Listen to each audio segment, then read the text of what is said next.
For the San Diego Chargers, last season was one of great accomplishment. A team that rallied around its stars, surpassing most people's expectations. Winning the AFC Championship when few thought they'd even be there. And while the joy of playing in the Super Bowl would end in utter dejection, the Chargers clearly had something to build on. This season was filled with great expectations, but the Chargers sputtered. A pair of three-game losing streaks left them at 4-7. A season of hope was slipping through their hands. The frustration was building, leaving them far removed from last year's Super Bowl team. Now the lightning bolts have struck back, winning 4 straight. Suddenly the fire has returned, and so has the hope that this team can turn this seemingly lost season around. Today they must find a way to win. It's the last game of the season. Win and make the playoffs, or lose and hope.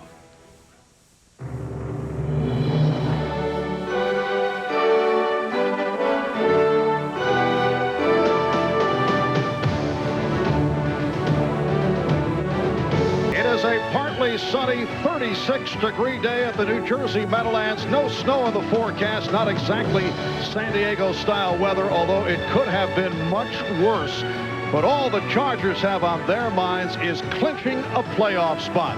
Now, if San Diego wins, they are in. If they lose, they need one of the following scenarios: losses by Oakland and Seattle, or a loss by the Colts tonight, plus a loss by either Miami or Seattle. Chris, I know that cleared it up completely for you. I've got it. Hi, everybody. Marv Albert along with Chris Collinsworth. And for the Chargers, it has been a remarkable turnaround. 4 straight wins. They have done it without their star running back, Natron Means, who's out with that groin injury. In fact, did not make the trip. So the surprising rookie from Tennessee, Aaron Hayden, will start once again. And I really thought when Natron Means went out that Chargers season was basically over, and all of a sudden Aaron Hayden comes along and he has really taken over. The last 3 ball games he has averaged over 100 yards per carry, and what makes his story so remarkable is that he broke his leg his last year in college, was really not expected to be a factor this year for the Chargers, never even put on his helmet till the 9th game of the season. And Chris, the Giants are just playing out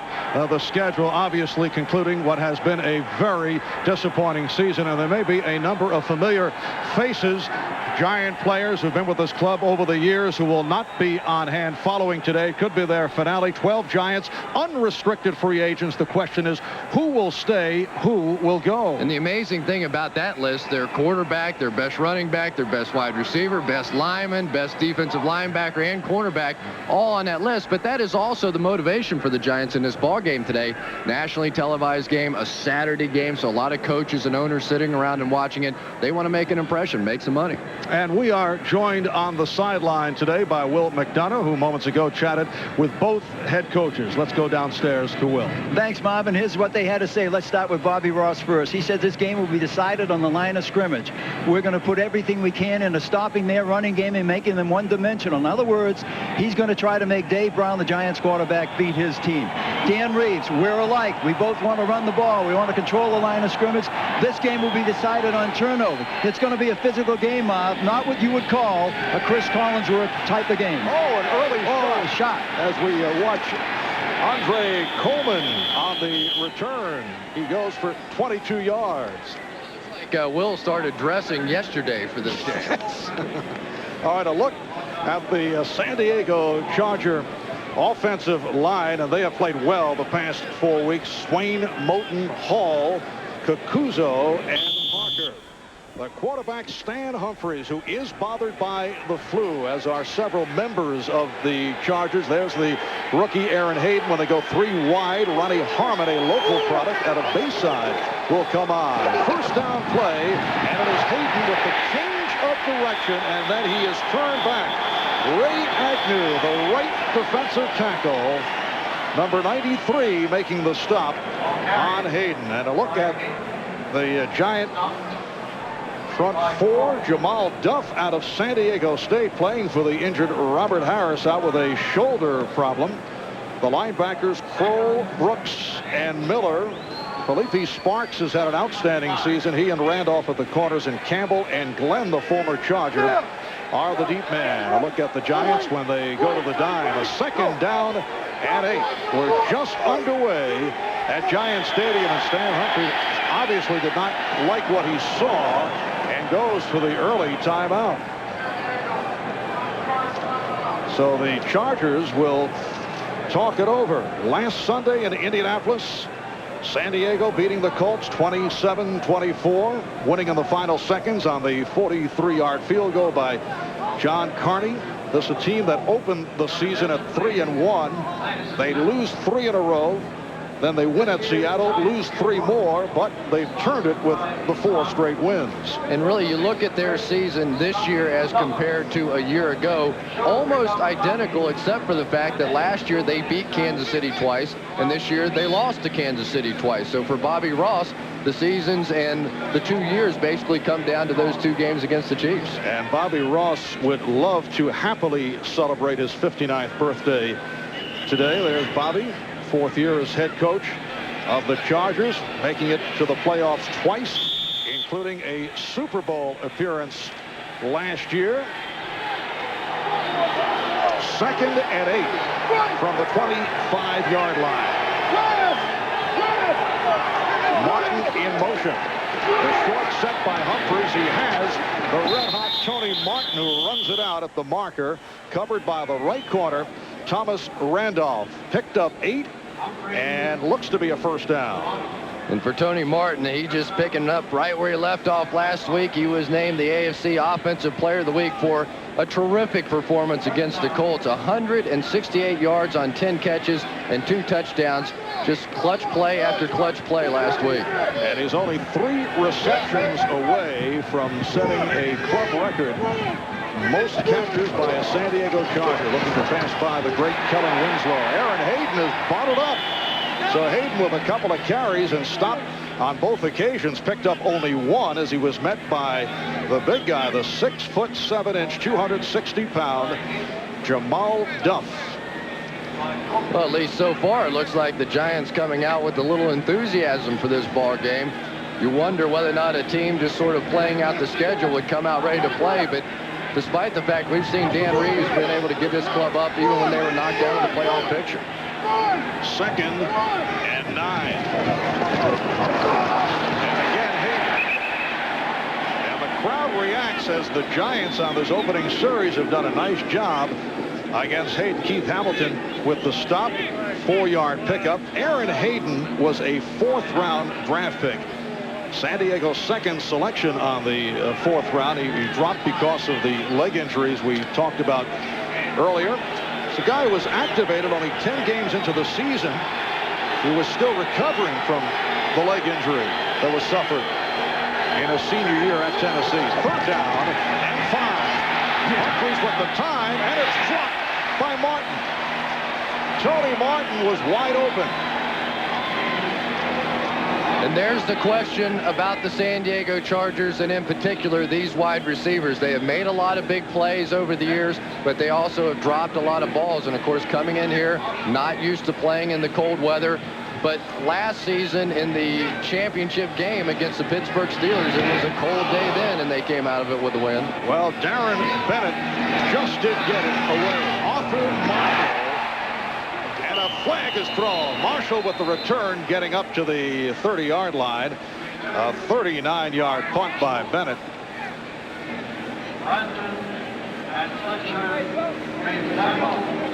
Fletcher involved on the stop. Referee is Ron Blum, and the call against the Giants.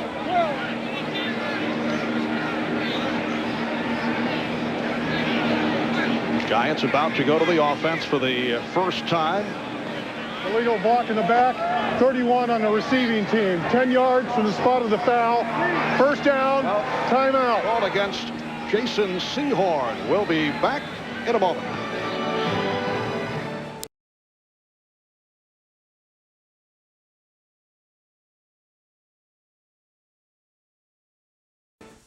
And save, print.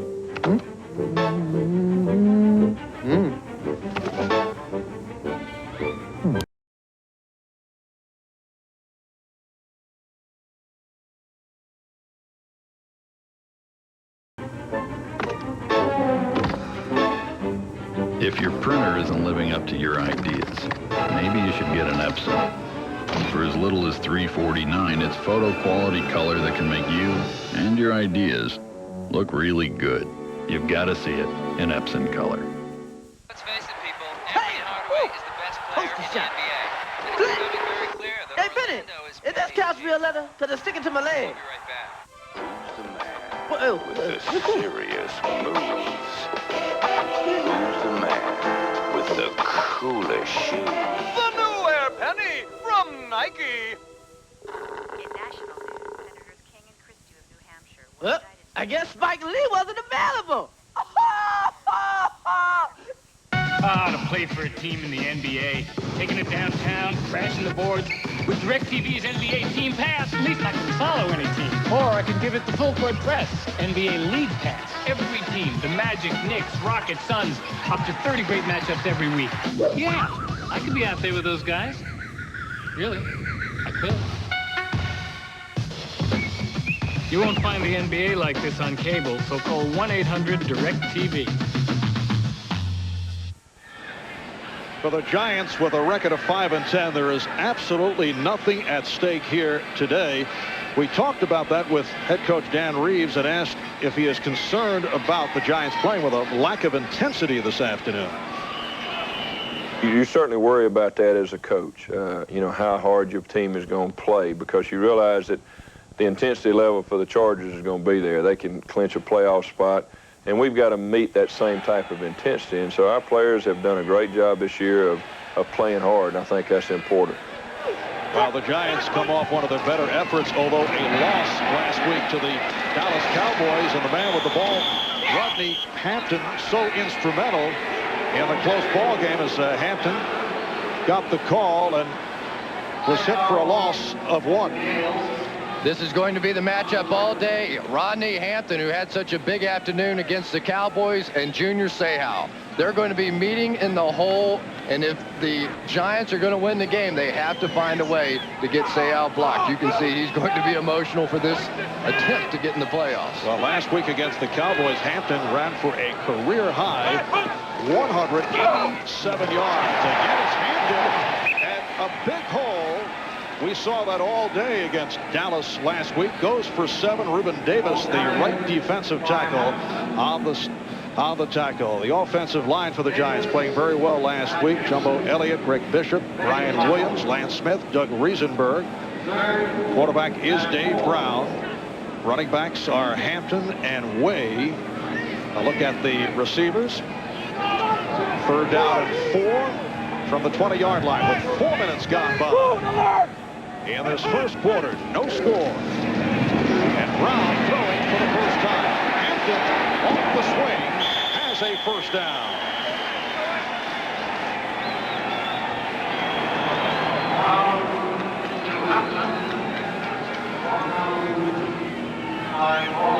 It was interesting. You were talking about Dan Reeves a little bit earlier. And Jumbo Elliott, their big offensive lineman, said that unlike in the days when Ray Handley was here and they were knocked out of the playoffs, he said this hasn't turned into a circus atmosphere. Our guys have stayed focused. They've stayed attentive to what they've been doing, and they kept trying, and that was a tribute to their coach. It is a first down at the 25-yard line off the play fake.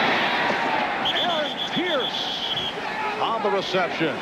We were talking yesterday with Dave Brown about play action because Steve DeBerg, the quarterback's coach, I know was emphasizing that earlier in the season, but they have kind of gone away from it during the course of the regular season. And he really wanted to get back to it. And of course, Steve DeBerg trained under Sam White. He was a quarterback in Tampa Bay and sort of picked it up there. He also taught it to Boomer Esiason. And Dave Brown just loves Steve DeBerg. He said even if Dan Reeves goes, he would lobby for Steve DeBerg to stay. 2nd and 1. And Hampton has the first down. Tied up by Junior Seau. Look at the Charger defensive unit.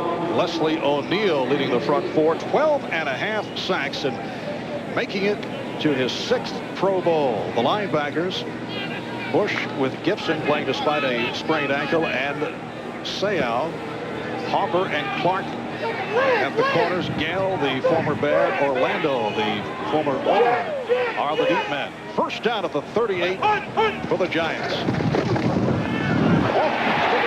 Hampton. And he is stacked up after picking up 4 on the play. One thing that San Diego has to be concerned about in this ball game is their linebacker, Dennis Gibson. He has a badly sprained ankle. He was 50-50 whether or not he was even going to play in this one. And so far, it looks like the Giants are coming in and trying to attack right in the middle of the field exactly the same way they did against the Dallas Cowboys a week ago. 2nd and 5 at the 43. 7th play of the drive. Again, a delay for Hampton, weaving his way across the 45-yard line. And this Giants running game is back to the days of Bill Parcells. At least they were a week ago. It's one of the most simplistic game plans against the Cowboys, just a double team, a lead back, and they're running. And what a day for Rodney Hampton last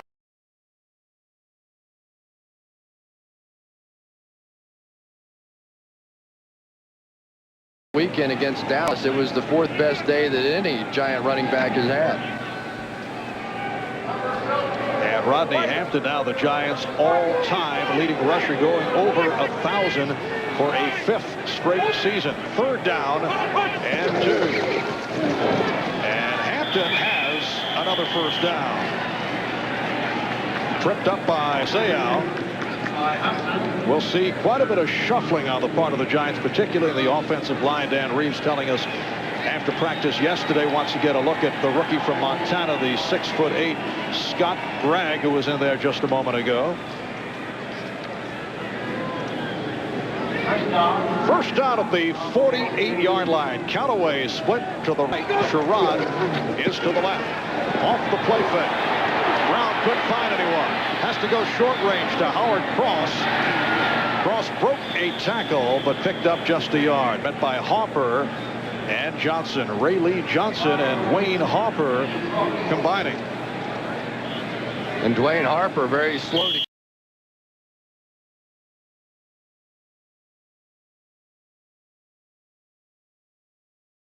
up, and that would be a big blow for San Diego. He's their best cover man. Wayne Harper named by his teammates as co-most valuable player of the team, sharing the honors with Leslie O'Neal. Harper with 4 interceptions for the season, 3 in one game against the Raiders. And slow to make it to the sideline, so he was shaken up. Trying to go up against Howard Cross, the big tight end. And really, if Dwayne Harper has a weakness, it's in his tackling. Covering ability has been tremendous over the years. Dwayne Harper looked like he may have gotten his neck jammed trying to take down the big tight end Cross, going straight for the smelling salts. And Harper replaced by the rookie Terrence Shaw, who had been struggling. In fact, lost his starting job at the right corner to Willie Clark. 2nd and 9 at midfield.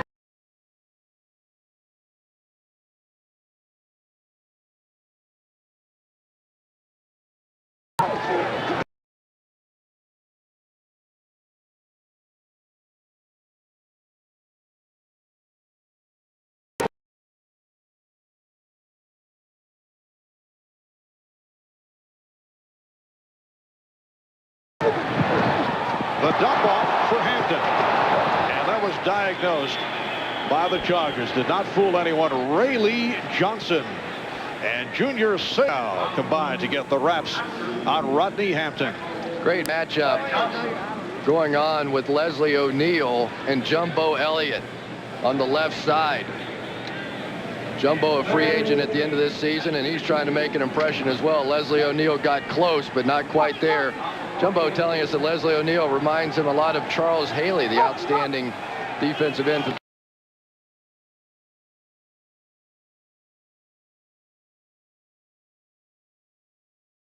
Cowboys. 3rd down and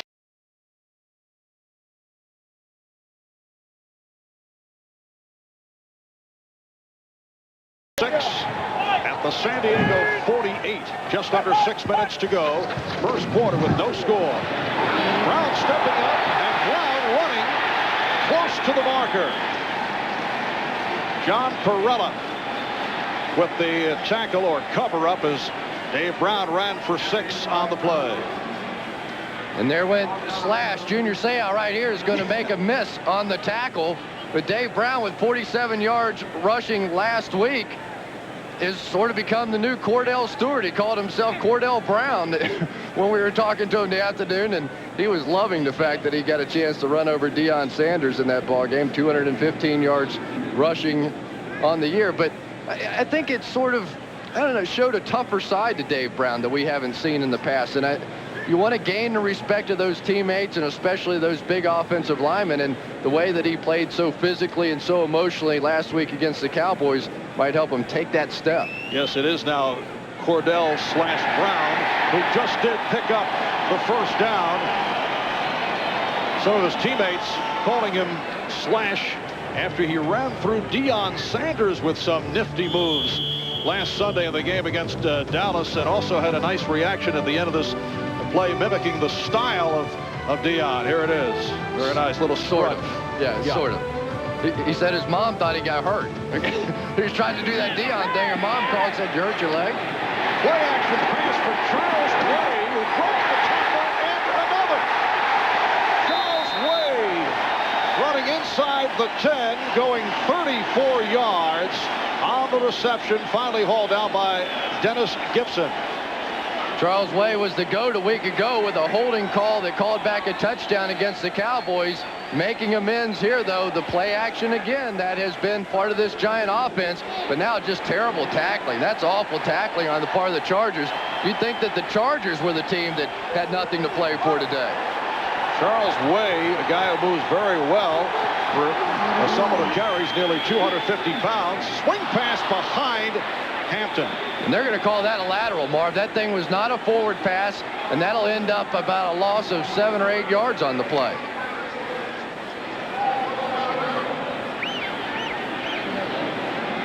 They're marking it on the 21-yard line. It was right down the line. That was close, but they are going to end up calling that one a lateral. Lets the ball go right on the line, and it hits behind the line. Has to be a good call by the officials. The line was right there. So it sets it back to the 16. It'll be a 2nd and goal from the 16-yard line. Dave Brown, his 4th season out of Duke, his 2nd full season as a starter. Back to the ground for Hampton. And a short pickup, went for 4, met by Reuben Davis and Dennis Gibson. The Giants are hoping to avoid their worst one-loss record since 1983, when they went 3-12-1. They are 5-10. They have won 2 of the last 3. They lost to Dallas last week. They'd won the previous 2 against Arizona and Washington, but prior to that, they had dropped 4 in a row.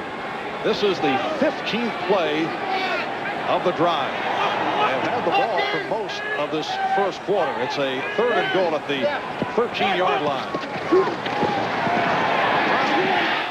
Going incomplete. Fired it for Aaron Pierce, who was covered by the strong safety, Sean Gale. And Sean Gale, one of the biggest hitters in the league, and it pays off for him here. The one reason they wanted to bring the 12-year veteran over here is they just wanted somebody to go out and hit people and just pop them and set the tempo for this defensive football team. And that was a big play out of Sean Gale. He's not the best cover guy in the world, but if he gets close, he can knock you out. So the Giants will settle for a field goal. 31-yard attempt for Brad DeLuiso. Has had his difficulties, but mostly from long range between 40 and 49. This one is good. The Giants with a 3-0 lead on the Chargers.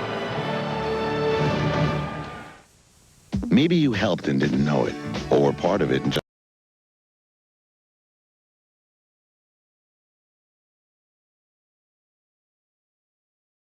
forgot. If you joined the American Express Charge Against Hunger over the last 2 years, you made a difference. But the fight isn't over. Every time you use your American Express card, we'll give to Share Our Strength, a leading anti-hunger group, Because now through December 31st, the charge against hunger is on again. Reach your arms out and hug someone.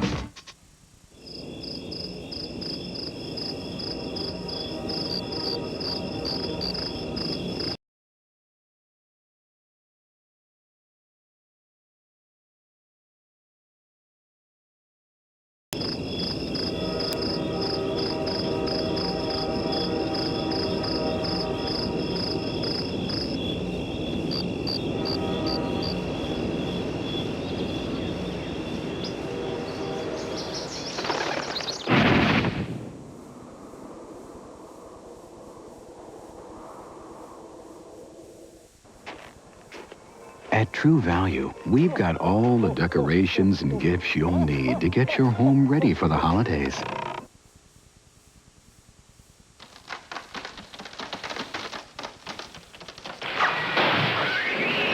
And anything else that might help. Santa! Give this Black & Decker Snake Light flashlight for just $24.88. It's the perfect hands-free work light. True Value. Christmas is just around the corner. The NFL on NBC is brought to you by the Kodak Color Watch System. Great film developing begins where you see the Color Watch seal. By True Value, the official hardware store of the NFL. By Nike, who encourages you to participate in the lives of America's youth. And by DirecTV, it's personalized TV. Well, a festive day here, Chris, at Giant Stadium. It is looking good. 3:57 remaining in this opening quarter. 3-0 lead on the field goal by that man, Brad Deloiso. Giants go 16 plays. They have the ball for 8 minutes, 17 seconds and end up with only 3. Andre Coleman, the ever-dangerous Andre Coleman, helping the kick. Now on the recovery, is taken down at the 10. Tito Wooten on the stop. And we'll be back right after this. Every picture in my store tells someone's story. I've developed thousands of pictures over the years.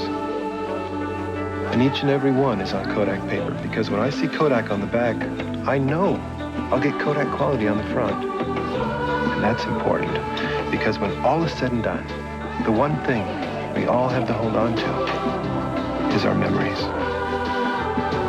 Ask for Kodak paper, the sign of a great photo finisher. Oh, not now. It's 1 in the morning. My brain's fried. Just give me your CD drive. Give it a rest, will ya? The compact LTE 5000. Has it changed your life yet?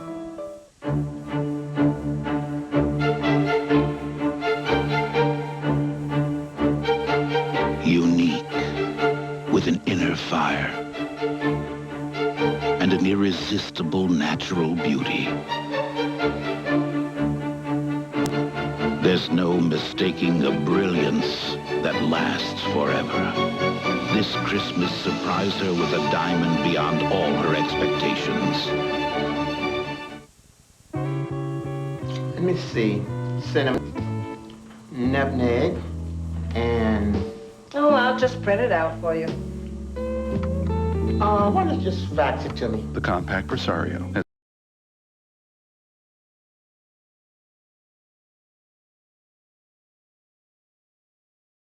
changed your life yet? The Packers, the Steelers. Before Sunday's big game, we'll take a look at each team's miracle man, Neil O'Donnell. Many counted Pittsburgh out. Now he's led them back with an 8-game winning streak. Reggie White, thought to be lost for the season, an amazing recovery has him back on the field. Their stories on the NFL on NBC Sunday at 12:30 Eastern. Andre Coleman's drop on this kickoff sort of typifies the start so far for the Chargers. Martin with a drop pass on the first drive, sloppy tackling on the catch by Charles Way. Not a very good start for a team trying to win and get in the playoffs. San Diego had a call for that early timeout on their opening series. Off the fake, Hayden, who has not been able to get going.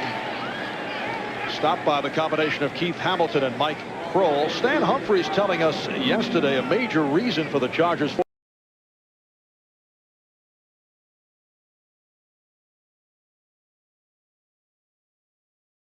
5-game win streak was a change in attitude. He said they were not playing with a lot of life earlier in the season. Not much enthusiasm. But it's all come back the last 4 weeks. However, a sluggish start here against the Giants. Yeah, they've been sloppy in this one. Hayden has run 4 times for only 9 yards. Play fake for Hayden. And Humphries able to complete to the H-back, Alfred Kapunu, who is well covered. Mike Kroll on the stop, and Humphries took a hard hit. Michael Strahan put a huge hit on Stan Humphries, and he is out. Thankfully, a little movement now from Humphries. And how many times have we seen this in the National Football League over the past couple of years? Stan Humphries was knocked unconscious. This is a very tough quarterback, a guy who has played hurt on a number of occasions, and they're being very careful. They do not want any movement. They do not want to move him at this point.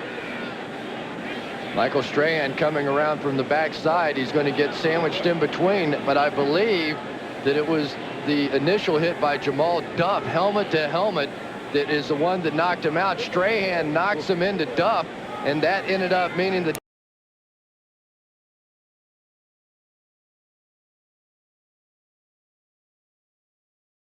Duff's helmet went right into Humphries, and that's what knocked him out.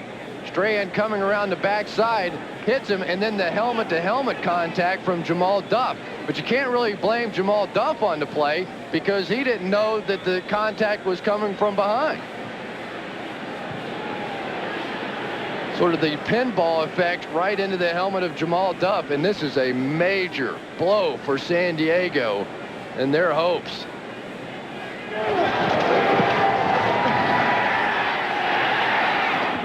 Whoa.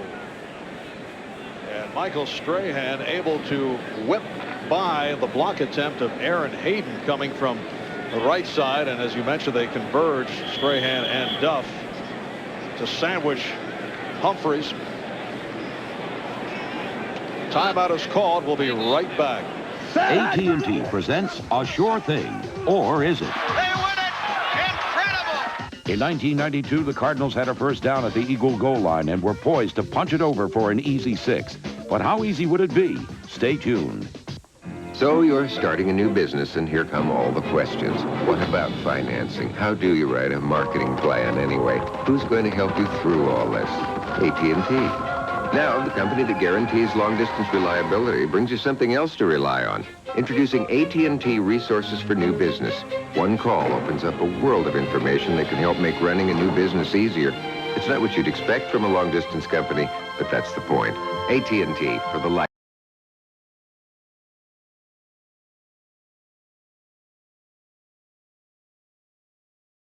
of your business. The Cardinals' easy touchdown was denied by a dogged Eagle defense that stuffed them on 7 consecutive goal line plays. In the NFL, there's no such thing as a sure thing.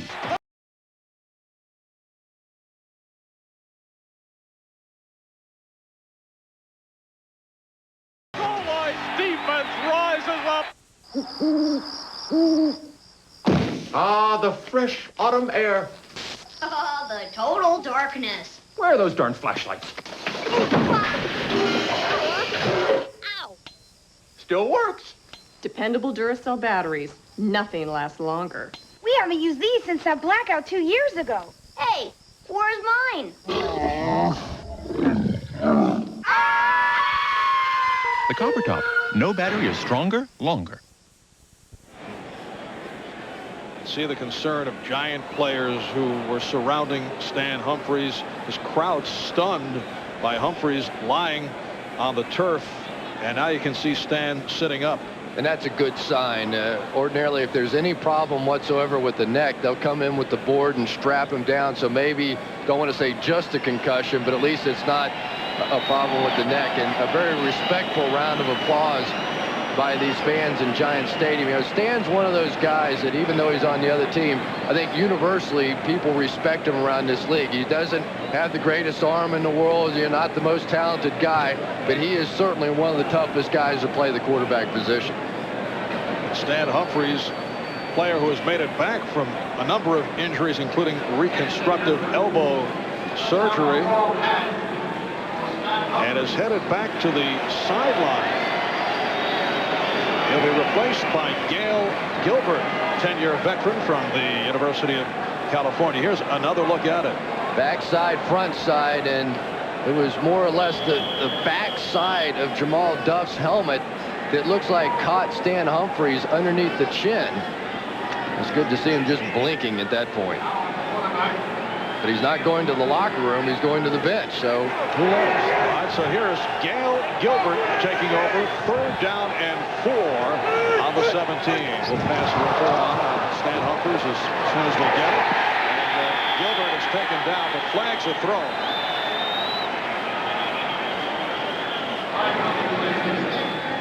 Penalty markers are down.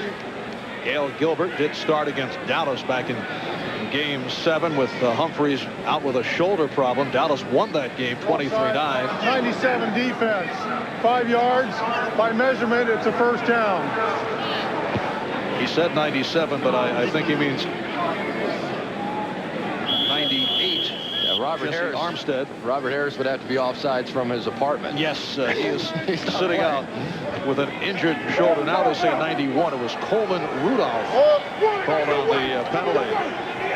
In that one start this year, Gilbert intercepted 3 times. First down at the 22. And Gilbert going incomplete.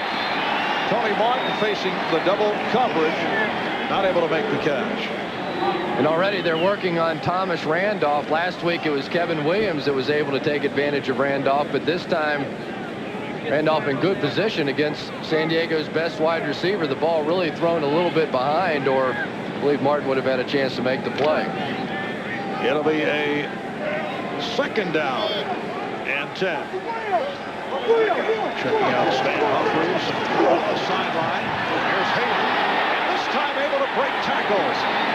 And Hayden gets to the open field, has a first down and some more, but there are flags down. If it holds up, it's a 20-yard run. And the hold against the Chargers, so they will bring it back. Barb, this is an emotional crowd, considering that there's really nothing on the line. I guess as Dan Reeves told us yesterday. 68 offense, 10 yards, repeat 2nd down.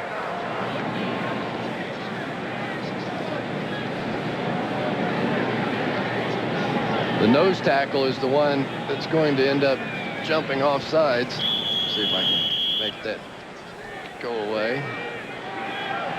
And you handle that with great dexterity. Well, I couldn't. Chris whacking the telestrator. Still won't go away. It has not responded. 2nd and 20. And that ball was tipped. Corey Miller getting a piece of the pass intended for Sean Jefferson.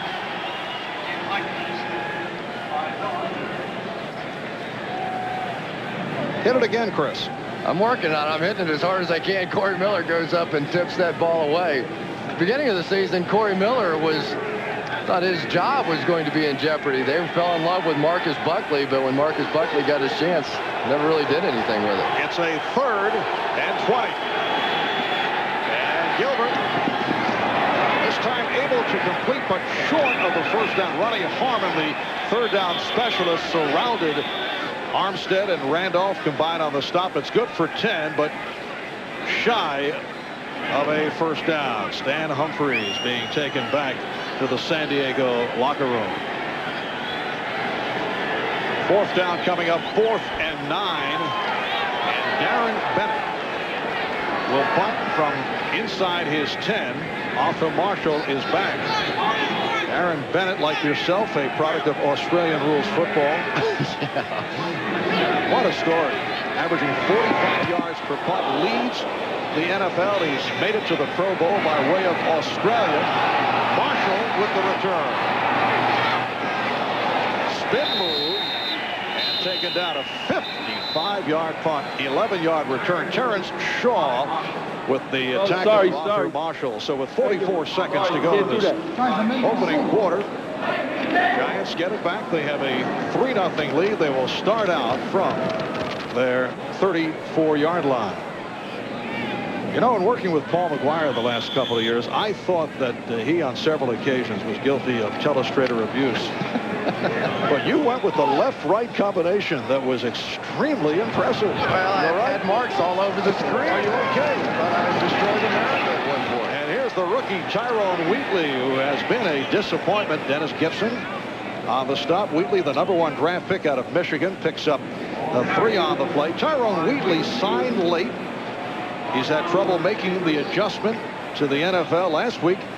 Ran the ball 4 times for only 5 yards. And on top of that, Rodney Hampton, the man he was supposed to be challenging for the #1 job, ran for a career high 187.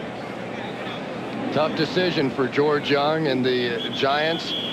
Rodney Hampton having such a terrific year. Tyrone Wheatley gives them the big play potential that they so desperately need here. They thought Herschel Walker was going to give them some of that big play potential this year. Just really never worked out. Thomas Lewis, the other guy they thought might break a few plays, broke his foot the first game against the Cowboys. But they probably can only keep one. And Reuben Davis, the run stuffer for this Charger defensive line, really can't afford to lose him against the Giants, the way they run the football.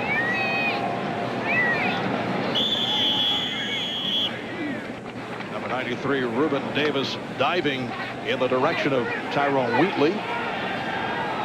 And he is hurt over to the sideline. Does not appear to be serious. 2nd down and 6 from the 38 as this first quarter comes to a close. That's Callaway in motion. Off the pitch, Wheatley, who has great speed, not able to make the turn.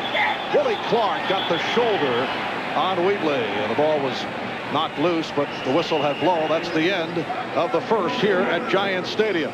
Giants 3, Chargers nothing. You're watching the NFL on NBC. Hey, be careful with that running. Let me show you what I've got in here. Yes, this is the school event. Oh, this is a thank you note. This is my mailing list. Be careful with that running. Financial stuff. This is our checkbook. My insurance policy, bank accounts. Be careful of the cat. Don't do that. Repairmen who actually show up. We have school records. Yeah, baseball scores, pizza places that deliver. It may be chaos, yeah, but it's organized. So this is what you do every day, huh? For a baby. Like this. Not like this. It's not so bad. Maybe... For the man with sensitive skin, Schick introduces the new Tracer FX. Where's the sensitive part? Right here? Good. With its unique skin guard designed for a smooth shave with less irritation. Think I'm getting the hang of it. The shaving system for sensitive skin. Schick Tracer FX. You guys are so sensitive. What's the big deal?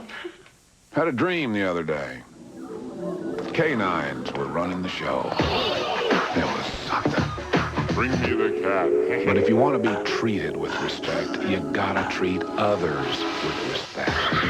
Roll over. Whether they get around on 4 legs or 2.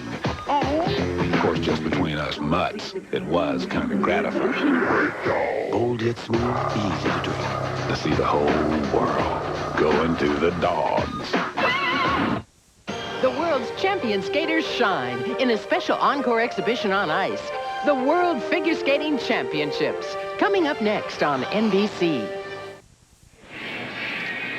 Welcome back to the New Jersey Meadowlands. Marv Albert, Chris Collinsworth, Will McDonough, 3-0 Giants as we head to the second quarter. The early report on quarterback Stan Humphries is a sprained neck.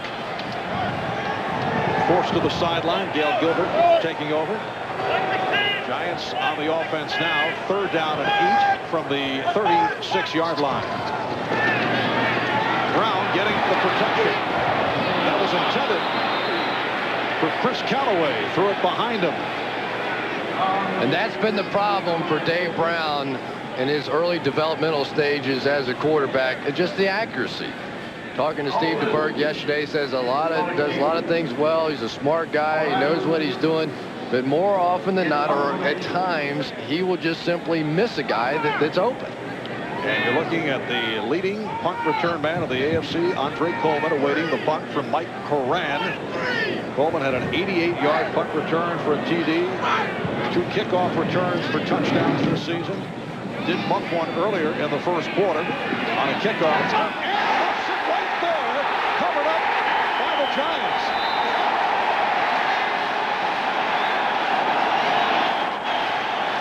Ryan Kozlowski getting to the football. Barbie has the yips. He got away with one last week against the Colts. He muffed it. The Colts recovered. It ended up a penalty, so it didn't cost the team. He's already fumbled a kickoff, and this one hits him right in the head. It bounces right off of his head. Here's one of the best punt returners, one of the best return men in the game, and he has the yips right now. He's scared to death to catch this football. I mean, that's amazing. He put his hands together before it even got there. To have one hit you in the head. Now, there is a little bit of wind here today, but nowhere near what you've seen in the past in Giant Stadium. So the Giants back to work at the San Diego 23-yard line. They lead 3-0. And it's Wheatley on a sweep. Wheatley showing some moves. And here's it from the crowd. Willie Clark got him down along with Sean Gale. Nice run by Tyrone Wheatley. The old Green Bay sweep coming with both guards pulling out in front of this one, and Wheatley showing some good patience running the ball here, letting those blocks happen, and then just getting out and around. Really, when you go back over the year, you have to wonder why Rodney Hampton, when he got that hand injury, why Tyrone Wheatley didn't get a chance to play more and develop a little further. 2nd and a yard.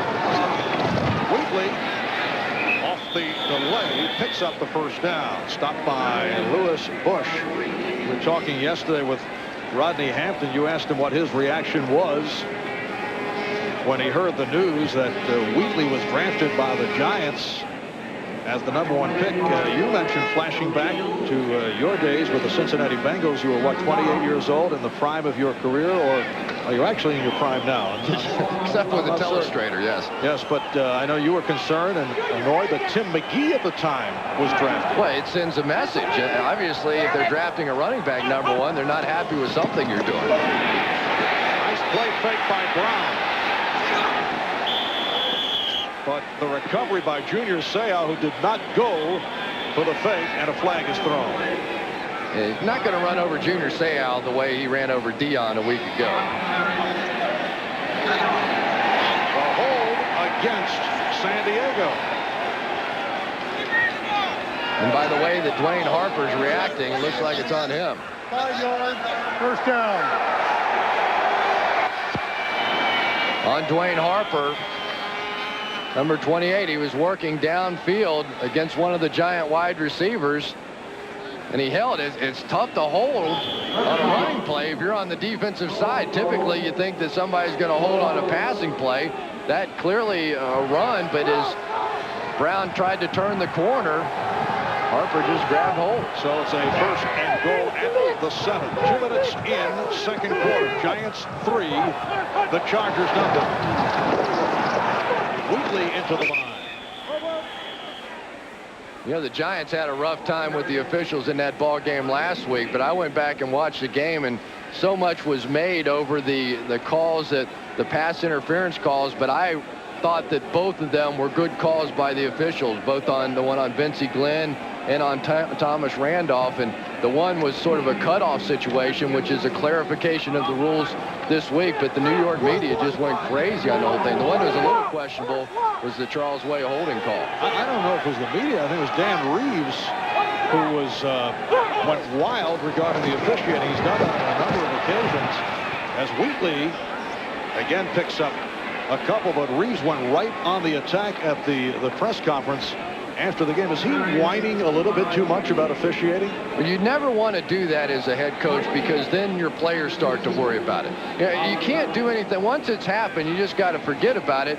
And if you're constantly talking about the officiating, or if you're complaining about it on the sideline, it becomes a distraction to your football team, and that's the important part of it. Well, it's used as an excuse. You see it in every sport. Those things even out. Obviously, absolutely, it kills you when you get a bad call against you. But the calls weren't bad. They were in tough situations, but the calls weren't bad. 3rd and goal at the 3. Brown running for it. Dave Brown, as he did a week ago against the Cowboys, able to run for the touchdown. And the payoff because of the fumble by Andre Coleman. Slash Brown getting it done again. He ran one in for a touchdown last week against the Cowboys, and big athletic guy. A lot of times when you try and play man coverage defensively, you end up in a situation where nobody accounts for the quarterback, and Dave Brown's been taking advantage. 5 plays, 23 yards, all on the ground in 3 minutes.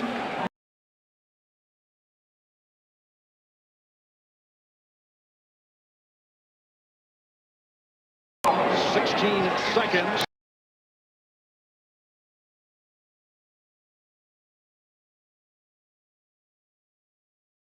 And Seau adds the extra point. So here are the San Diego Chargers in need of a victory to clinch a playoff spot, trailing by the score of 10-0 to the Giants.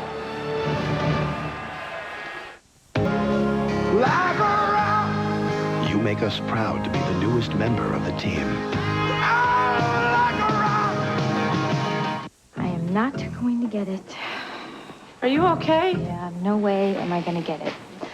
I'm going to fight it. I'm not going to get it again this year. You don't look so good. When the tough get sick, I've got the flu. the sick get tough with Tylenol Flu. With maximum strength flu medicines plus extra strength Tylenol for the flu's tough aches and fever. I am not getting sick. I'm not getting the flu. Got the flu? Get tough on your flu with Tylenol Flu.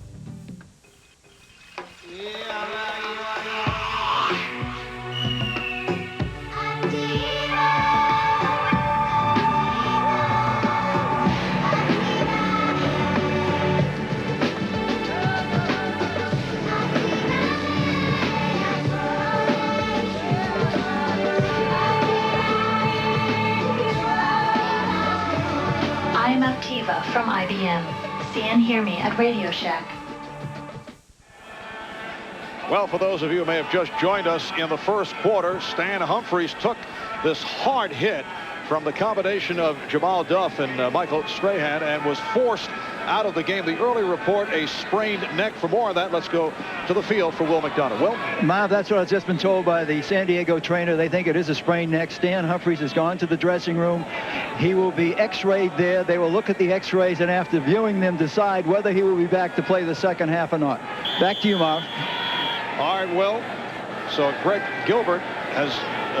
Gilbert has taken over at the quarterback for the San Diego Chargers, who are down by the score of 10-0. Well, this time Harmon made the catch and handed it to Coleman. Now, that's a good strategy. Wise move. Yeah, I like that strategy. You know, if Coleman can't catch the football, they just have Ronnie Harmon go out there and catch it for him and then hand it to him.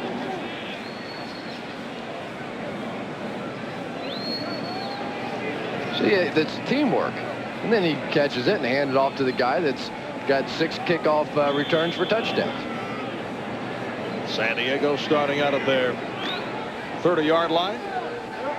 Gail Gilbert, who has the distinction of going to 5 consecutive Super Bowls, 4 with Buffalo, last year with San Diego, all as the second or third string quarterback. And Gilbert able to complete.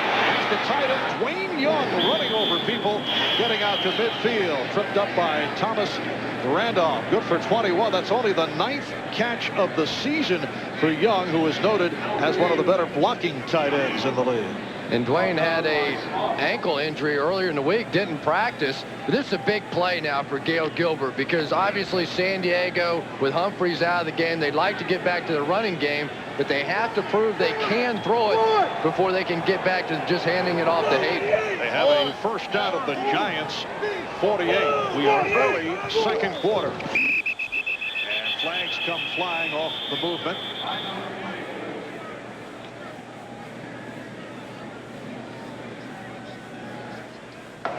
Prior to the snap, False start, 77 offense. 5 yards, repeat first down. Well, that's the left guard, Eric Moten, 5-year man from Michigan State. Called for the offside. It sets it back to a first down and 15. If the San Diego Chargers can come from behind now and beat the Giants, if they come up with a win, they are in the playoffs. If they lose, they need one of the following to take place: losses by Oakland and Seattle, or a loss by the Colts tonight. They play the Patriots, plus a loss by either Miami or Seattle, but they certainly prefer to do it on their own. Gilbert stumbled. It's handled by Fletcher. Not a pretty play. And Terrell Fletcher, the rookie from Wisconsin, is taken out of bounds by Strahan. Somebody put a tent over this circus for the San Diego Chargers. This has been ridiculous so far. These guys are stumbling, bumbling, fumbling around. They're acting like they've never played in a big game before. They played such a pressure-packed game a week ago, and right now it's just ridiculous the way the Chargers are playing.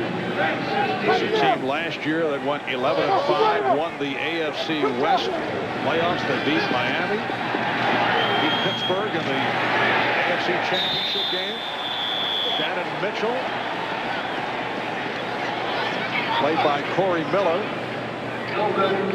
lost in the Super Bowl to San Francisco 49-26. We were talking about that yesterday with Bobby Ross, and that Super Bowl loss still leaves a bitter taste in their mouths. Natron Means said it was the worst day of his life. And Bobby Ross said that defensively we just stunk it up against the 49ers.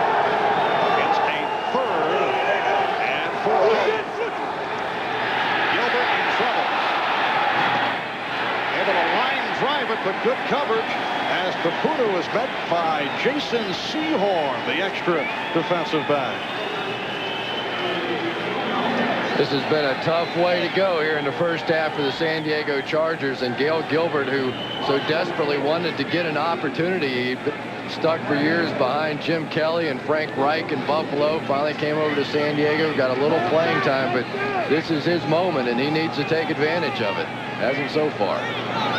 Third punt of the day for the Australian, Darren Bennett, inside his 40-yard line, moving to Arthur Marshall. Just did get it away. Fair catch. Marshall muffed it. The Chargers say they have it. They do. 35-yard punt, a twister that provided problems for Marshall, and it's recovered by Terrell Fletcher. Give credit to Darren Bennett, the punter, on this one. This ball hung up there for so long, and it had a tough underspin on the ball, and it just was Arthur Marshall no match for that ball. It hung up there so high, and now all of a sudden Gail Gilbert had to hang up the phone and get himself back on the field. Coach, I got to go. I got to go score a touchdown here. We'll get back to that point a little later. So a first down at the 16, a break for the Chargers. 8:25 remaining in a very strange first half. It's to the ground. Aaron Hayden taken down by Ray Agnew. Picked up only 2 on the play. Aaron Hayden not able to get going. Did have that 20-yard run that was called back by a penalty. Last week against the Colts, he ran for 96 yards, 26 carries. He has been going at a blistering pace the last 3 weeks. Aaron Hayden, native of Detroit, son of a homicide detective. Very cool young man. He was comfortable in the spotlight. Second down and 8. And here's Hayden picking his way. And the ball knocked loose, picked up, and then dropped again. And it comes back to the quarterback, Gilbert, but it's being waved dead. Somebody shoot that sucker. I mean, what is this? They blew it dead back up the field. Thank goodness somebody might have gotten hurt trying to pick that thing up. Michael Brooks with the opportunity, but he gave it right back.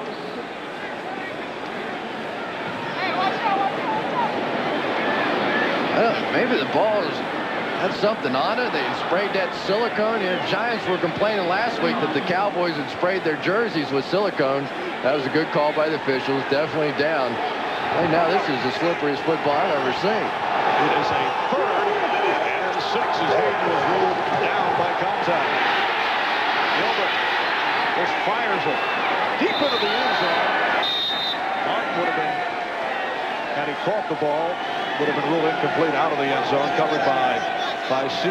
Yeah, you mentioned the claims of the Giants last week. We asked Dan Reeves about it, said he did not know anything about the charges by offensive and defensive players, that the Cowboy linemen had put silicone or another slippery substance on their jersey and upper bodies to prevent the Giants from getting good hand position on them. It's all denied, of course, by the Cowboys. 30-yard attempt for John Carney, who last week won the game with the clutch field goal. Had some problems earlier, missing from 51 and 39. This one is right there. 7:04 left. First half, 10-3 Giants. Domino's presents Dus's Guide to the Game. The key to football is timing. Allow precisely 22 minutes for pregame warm-up. Then make the right call. So you won't be starving at halftime. As some rookies lost with your pizza. The ultimate deep dish. Extra thick, extra zesty. Call now and get a large one-topping deep dish, just $9.99. Oh, God! Right after the game, honey. But we're into OT. They were really growing up fast. Too fast. All Kelly talked about was going to high school, and all I could think about was paying for college. Sure, I played around with a few mutual funds, but I was no expert. So I started talking to someone who could help, a broker at Dean Witter. We must plan for our clients' future as if it were our own. Funny, kids think their parents always have the right answers. I'm just making sure I do. We measure success, one investor at a time. You've been holding back all year. Isn't it about time you did something good for yourself? Like stopping by your Chevy Geo dealer during the year-end countdown and getting low 4.9% APR financing or an affordable smart lease on this fabulous Chevy Lumina. It includes great features like standard dual airbags, room for 6 adults, and powerful V6. And that's just for starters. Don't put off till tomorrow what you can enjoy today. Chevy's year-end countdown ends January 8th. The NFL on NBC is brought to you by the cars and trucks 36 million people depend on every day. Genuine Chevrolet. By Aptiva, the home computer from IBM. Welcome to the future. By Visa, official card of the NFL. And by Dean Witter. There are many ways to measure success. Dean Witter measures success one investor at a time. 7:04 to go in the first half. Marv Albert, Chris Collinsworth from Giants Stadium. The Giants with a 10-3 lead on the Chargers. John Carney getting set to kick it to Herschel Walker and Thomas Lewis. Well, this is the start of week 17 in the NFL, the finale of the 1995 regular season. 10 teams still alive to make the playoffs, competing for the remaining 4 spots. San Diego Chargers, who have turned it around with 4 straight wins, need just a victory today, and they control their playoff destiny. But a very shaky first half for San Diego. The kick by Carney. Herschel Walker on the return. And makes his way to the 30-yard line. Taken down by Bo Orlando. 24-yard kickoff return. San Diego defensively has been doing a great job stopping the run over the last 3 ball games. They struggled the 6 before that. But today against the Giants, it has definitely been a struggle, and that's been the story of the ball game. New York already 49 yards rushing, and San Diego just 11 on 7 carries, and especially with Stan Humphries out, they have to get that part of their game going. Giants starting out at their 29-yard line. Lewis in motion. And Brown able to have it off for Hampton. Rodney Hampton finding some running room. Tripped up by the strong safety, Sean Gale. That's good for a gain of 9. Dave Brown doing a nice job disguising the screen. Rodney Hampton setting up like he's blocking. And this is sort of their sweep. This is the way that the Giants get outside. They don't really have the pure speed back to be able to turn the corner in Rodney Hampton, so they try and get him out on the perimeter with some screens. 2nd and a yard. And Hampton lunging for the first down. Rayleigh Johnson on the cover-up.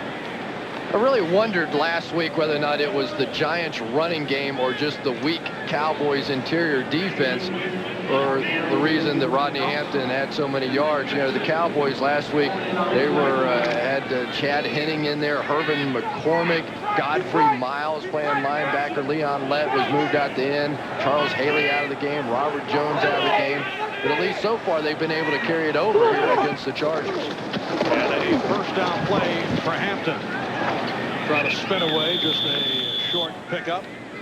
Rodney Hampton, like a number of players on both clubs, bothered by a bout with the flu. Junior Seau, Sean Lee combined on the stop. As Rodney mentioned that as he sat down at a production meeting. I saw you head to the exits very quickly, always protecting yourself at all times. Correct. Very health conscious. I really don't think, though, that Rodney Hampton is going to be back. I just don't think there's enough money in the till for the Giants to keep both those guys, and they've invested so much in Wheatley. I don't know how they can keep both. 2nd and 7. Hampton picking his way. Nearly got outside, but was collared by Hopper and Johnson. Picked up 4 short of the first down. And Rodney Hampton, just an honest back. He's one of those guys that he's going to make sure he's not going to lose yards. He's not going to make the bad mistakes. The only time that he ever fumbled the football is when he had that broken hand. A very consistent guy. 5 straight years, over 1,000 yards, a class back. Only 26 years old. That's what makes it, at least in my mind, so surprising that they spent the #1 pick on a running back. But you wonder if they feel he's perhaps taken too much punishment as Pierce makes the catch for the first down.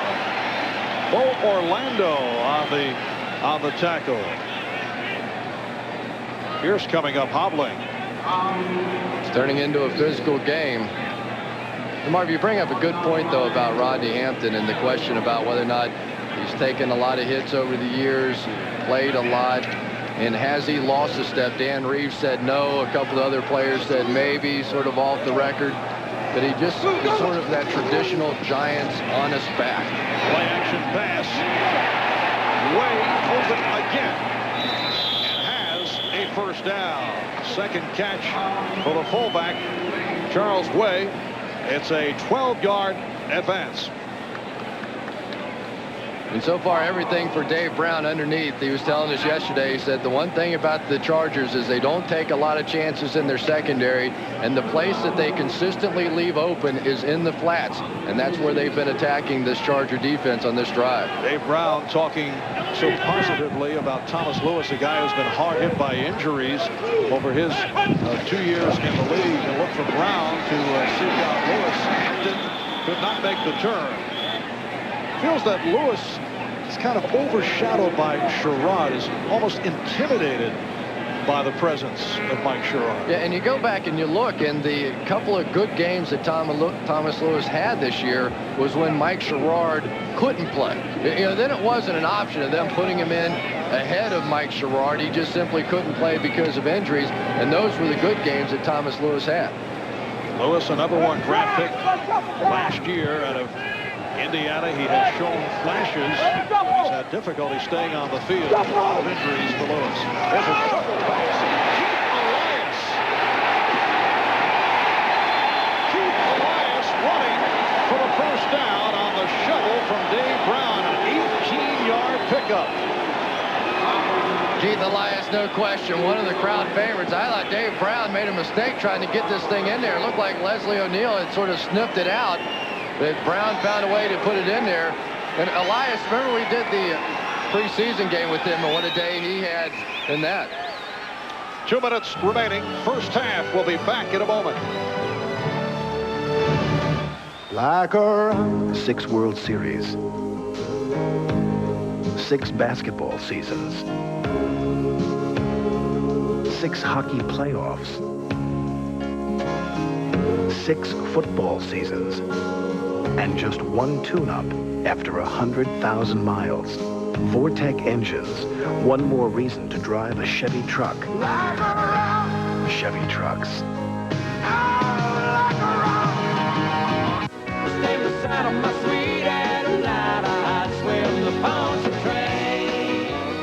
Don't get carried away, darling. It's just a song. The music of George Strait. Brought to you by Bud Light. For years, I dreamed of seeing Venice with my boyfriend, Tom. I'd whisper about palazzos, gondolas. All he'd talk about is deadlines and business meetings. Finally, I went and booked 2 romantic weeks on the Grand Canal with my Visa Gold card. Tom was completely surprised. Scusa, ma chi è questo Tom? Visa Gold. Purchase power to make dreams come true. It's everywhere you want to be. Christmas Day, a special present from the Peacock. 4 of the NBA's best teams take the floor on NBC. First, Mr. Robinson and the Spurs face Sir Charles and the Suns. Then, a rematch of last year's finals. Hakeem Olajuwon leads 2-time defending NBA champion Houston against Shaq, Penny, and the Magic. A Christmas Day doubleheader on NBC.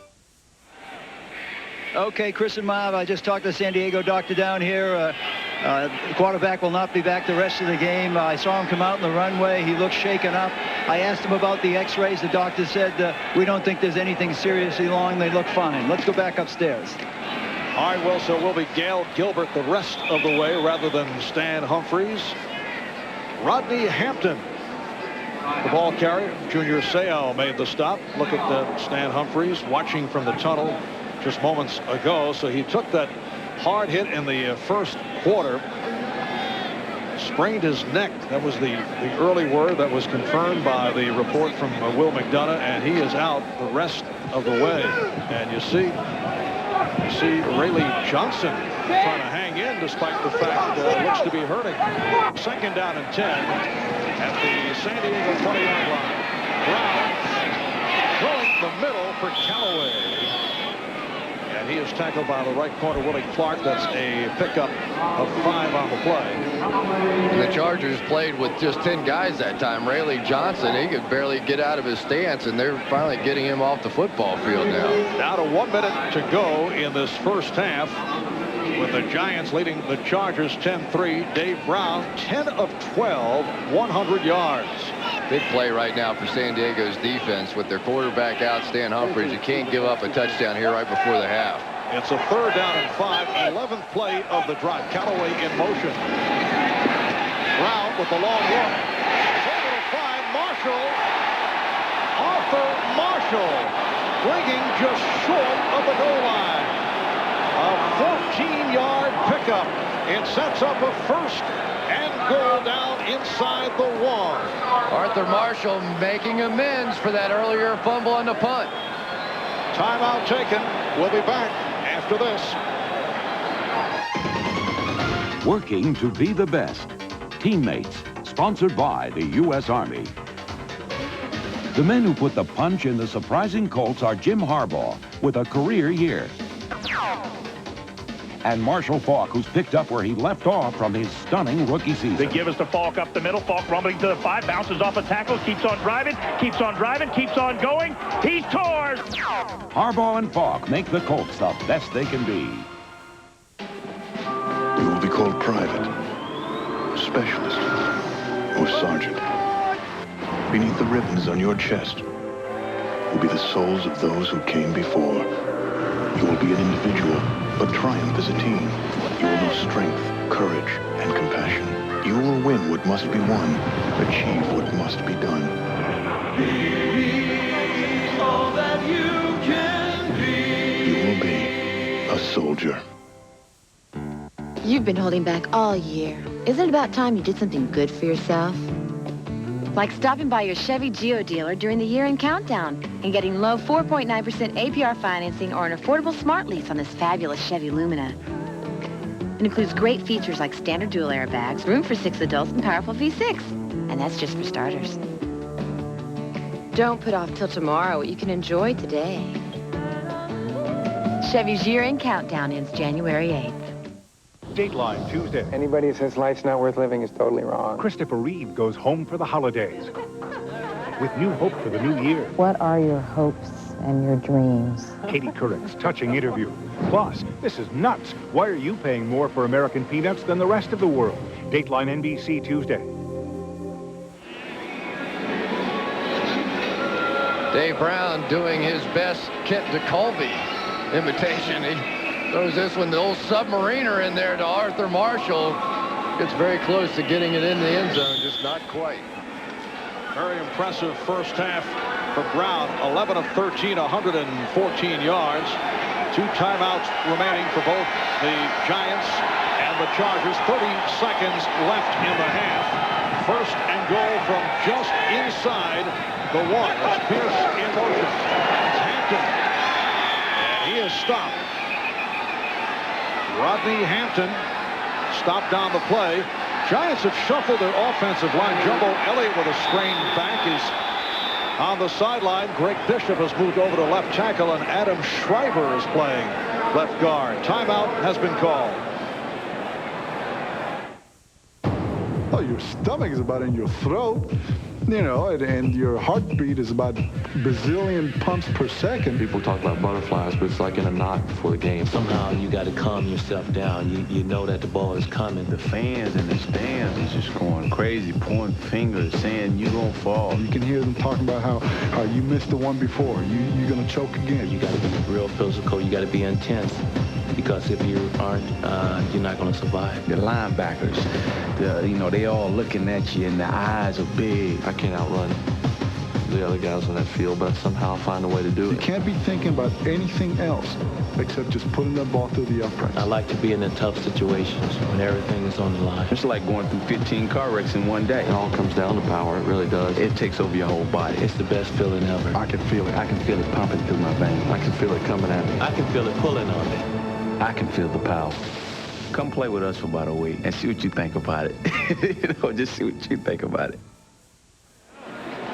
Coming up at the half, the Domino's Pizza NFL on NBC halftime report. Greg Gumbel, Mike Ditka, Joe Gibbs in our New York studio. On tap, a look at the playoff picture and a preview of the big doubleheader tomorrow here on NBC, featuring the Steelers versus the Packers and the Broncos and the Raiders. That is coming up at halftime. And Chris, a lot of happy Dolphins, Colts, Raiders, and Seahawks checking this game out. They certainly have enjoyed what they've seen to this point. The Giants with a 10-3 lead on San Diego, and the Giants hoping to go in for another score before the half.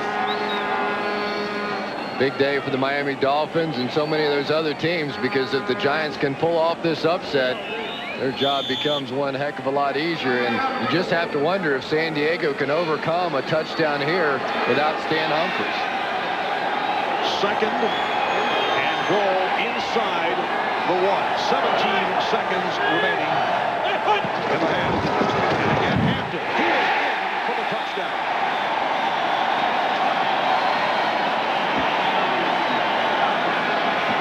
There are snowballs being thrown everywhere.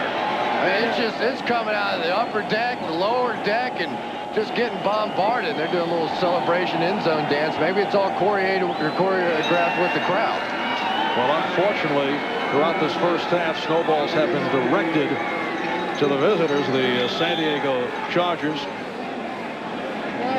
13 plays, 71 yards, 6 minutes, 50 seconds for the drive. Rodney Hampton with his 10th touchdown of the season. There are 14 seconds remaining to halftime. Eloiso pops it through. Giants with a 17-3 lead on the Chargers. Charles Way is going to deliver the lead block on Junior Seau, blow him out of the hole, and that opened it up for Rodney Hampton. Seau was in position, but Charles Way was in a better position.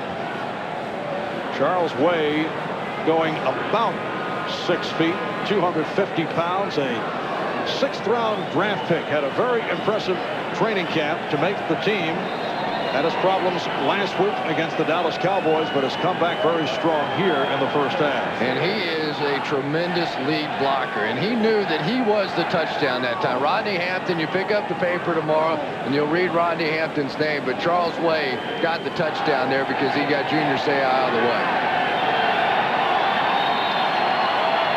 So Brad Deloiso will tee it up.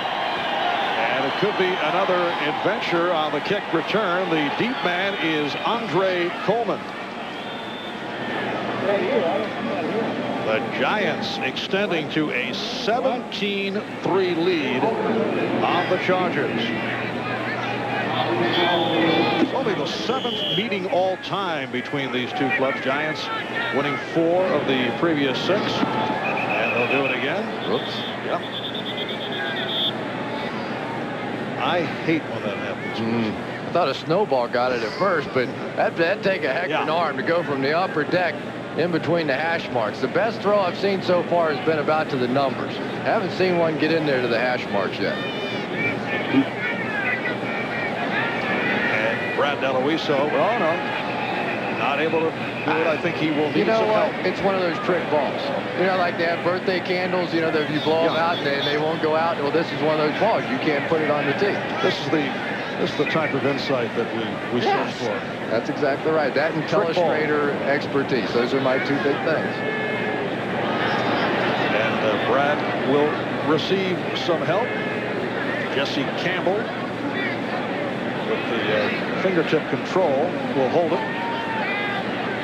You don't think you do one of those Peanuts things, do you? You know, where Lucy used to pull the ball. And Chris, halftime couldn't come any quicker as far as I'm concerned. And some confusion before it was fielded by Ronnie Harmon. Chargers were looking at each other, uncertain as to who would pick up the football. And Harmon taken down by Chad Bratsky. Disastrous first half in every way, shape, and form for the San Diego Chargers. Lose their quarterback, playing sloppy football, turning it over, and for Bobby Ross, he has to be flashing back to that day against the 49ers in the Super Bowl when absolutely nothing went right. It has been the same way in this first half for the Chargers as well. They're just going to take a knee and get out of here. All right, well, the Giants in possession nearly 20 minutes in this first half, and they are hearing it from the crowd. Hearing the cheers here at Giant Stadium. They lead the Chargers 17-3 at halftime. Right now, let's go to Greg Gumbel in our NFL on NBC studio in Manhattan. This is the Domino's Pizza NFL on NBC halftime report. Brought to you by Domino's Pizza. When it's gotta be great and it's gotta be now, it's gotta be Domino's. Hi, everyone. Greg Gumbel along with Mike Ditka and Joe Gibbs. Our halftime score, 17-3. What about the San Diego Chargers, Joe? They got a mess going. First of all, they cannot run the football. They have 11 yards rushing, and what you need to do when your quarterback in particular gets knocked out, you've got to run the football to keep the pressure off of him.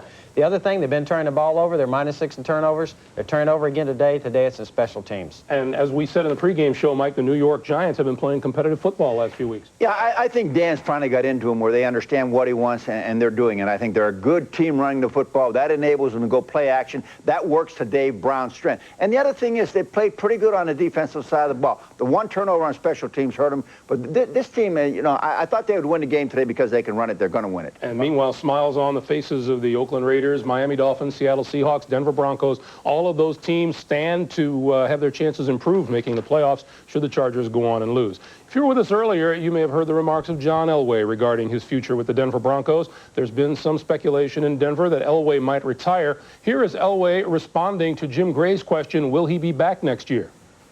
I'm planning on it. I mean, I still have a year left on my contract, and you know, I think that you go through a year like we've been through where expectations are always high and you don't win. I mean, it's a heavy blow. It seems like losses get harder to take the older you are, too. So, you know, a lot of things get said and those type of things. Yeah, but I'm planning on coming back and fulfilling my contract.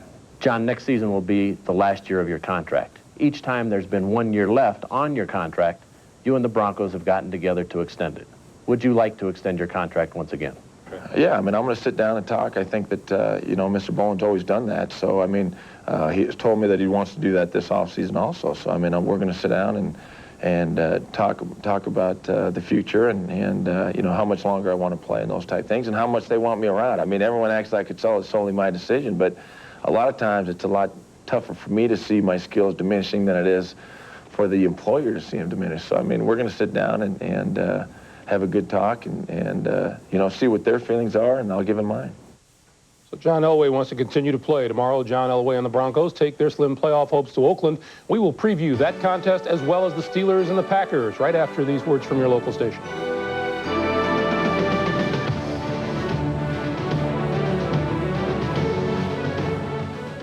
News Radio. Pete Davies, the news director. All the people at the station respect him. Couldn't you guys just pretend to work when I walk by? Now we release our reporter on the air, and everybody knows they're having an affair. They're on news radio. Whoa, whoa. I really don't think that the staff cares. They're on news radio. Whoa, whoa. News radio. Did you guys ever do it on my desk? News radio moves to Sundays in 2 weeks. Isn't what it used to be. As a matter of fact, with DirecTV, it may never be the same again. It's the worst hurricane in recent memory. DirecTV is digital with surprisingly crisp picture and sound. It has 200 channels you get with a dish about the size of a large pizza. Call 1-800-698-8825 for a no-obligation in-home demonstration. And be surprised. Season's greetings from the KSBY6 Action News Weekend Team. This is the Domino's Pizza NFL on NBC Halftime Report. Brought to you by Domino's Pizza. When it's gotta be great and it's gotta be now, it's gotta be Domino's. Welcome back, everyone. The big early game in tomorrow's doubleheader is the Steelers and the Packers at Lambeau Field. Green Bay guarantees itself the NFC Central title with a victory. The Steelers have lots of incentive as well. With a win and a Kansas City loss to Seattle, Pittsburgh would get home field throughout the AFC playoffs. Jim Gray is in Green Bay with the Packers' Brett Favre. Thanks, Greg. Should the Packers win tomorrow, they would win their first NFC Central championship outright since 1972, and that would ensure them a playoff game here in Green Bay. And they've won 16 of their last 17 games at Lambeau Field. I'm now joined by Brett Favre. And Brett, there's still a perception, though, throughout the NFL and around the NFC that it's going to come down to the Cowboys and the 49ers. What do the Packers think about that? Well, we'd like to think different, but, you know, both guys have been on top and will be on top until someone knocks them off. So we can understand, you know, why they thought that way, but we'd just like to give one more shot at them. Reggie White was supposedly going to have surgery, out for the year. A miraculous recovery. What kind of an inspiration has he been just seeing him back out on the field? To have Reggie on your field, regardless of how he plays, I think focuses the opposing team's attention to him and allows other guys to free up, obviously. But just to have him out there for us, offensively or for special teams, is definitely an inspiration because, you know, call it what you may, but he's got a torn hamstring and he's out there playing. And if he can do that, I think we can all play with that, with our aches and pains. Back on August 13th, you played the Steelers, who you'll play tomorrow. Greg Lloyd put a hit on you, hurt your chin, hurt your jaw, concussion. $12,000 fine for Greg Lloyd. You still thinking about that? And what are your thoughts on that hit and about facing him tomorrow? Well, I think it was a great hit, first of all, but I try not to think about it as much as possible. You know, and I've been asked that question a lot this week, but I think Greg, you know, was like me. Hey, it was, you know, it was a hit. You know, it's over. No revenge factor. You know, I expect Greg to come in here and play well, and just leave it at that. Brett, good luck tomorrow. We're told by the Steelers that both Bam Morris and Eric Pegram will not play. That could change come game time, but as of now, their injuries will keep them out of the game. Temperature here tomorrow is going to be in the high teens, and they are expecting snow. That won't bother, obviously, either team, but we're both headed to Phoenix. Back to you, Greg. Jim Gray is headed to Phoenix for an NBA game on Monday, and Brett Favre hopes to get there with a trip to the Super Bowl. Speaking of Super Bowl, 15 of the last 20 Super Bowl winners had home field advantage throughout the playoffs. Green Bay is one of those teams, Joe, that you feel it's important.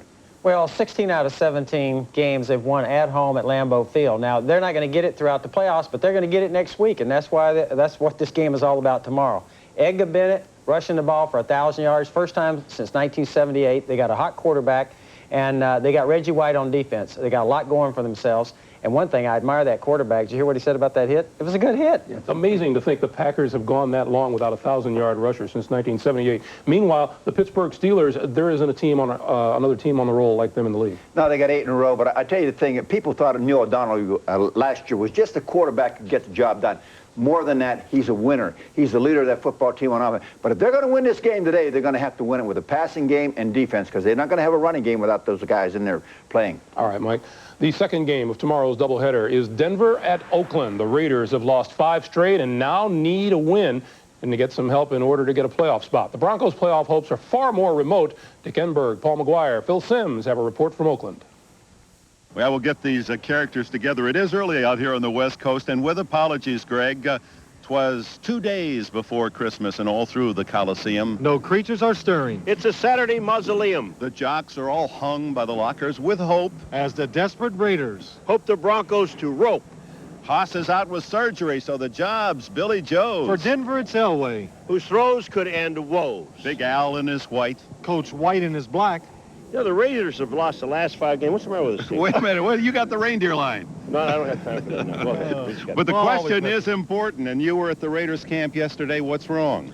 Well, I don't know what's wrong, but one thing that happened yesterday, I went to watch the Raiders practice, and I saw a team that was very upbeat and optimistic. I think what happened is they lost 5 in a row, and they're 8-7, and then they were informed if we win this game and Kansas City beats Seattle, we can get in the playoffs. It lifted their spirits up. They're optimistic. I think they'll play well because of that. And they're going to platoon quarterbacks, which I think is going to be a positive for this team.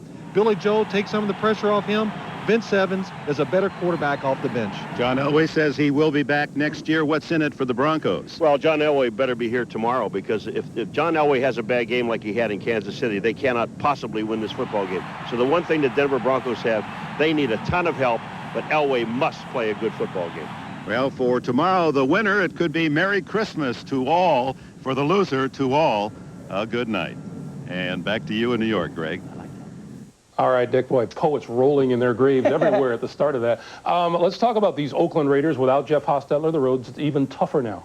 Well, it is, and Mike, I think, made the point earlier this year. They're just not prepared at backup quarterback, and they got to solve that problem. Tomorrow they're going to try and alternate the guys. Maybe that's an answer, but I tell you, they're 7-1 with Hostetler. They're 1-6 without him. Until they solve that, they're not going anywhere. Meanwhile, we've talked about the AFC West, how tough a division. All teams still alive for the playoff spot. The Kansas City Chiefs already in that division. And with this rivalry being the way it is, you can't count the Broncos out. No, you can't count them out, especially when you have Elway, Miller, Tyrell Davis. You got some good weapons on offense. I said defensively, they've been very inconsistent, and they got to stop turning the ball over. Turnovers are killing them. If they stop from turning it over, they'll win the football game. All right, guys, our doubleheader tomorrow begins at 12:30 Eastern Time. In addition to the Pittsburgh-Green Bay game, Seattle and Kansas City is an important part of the playoff puzzle.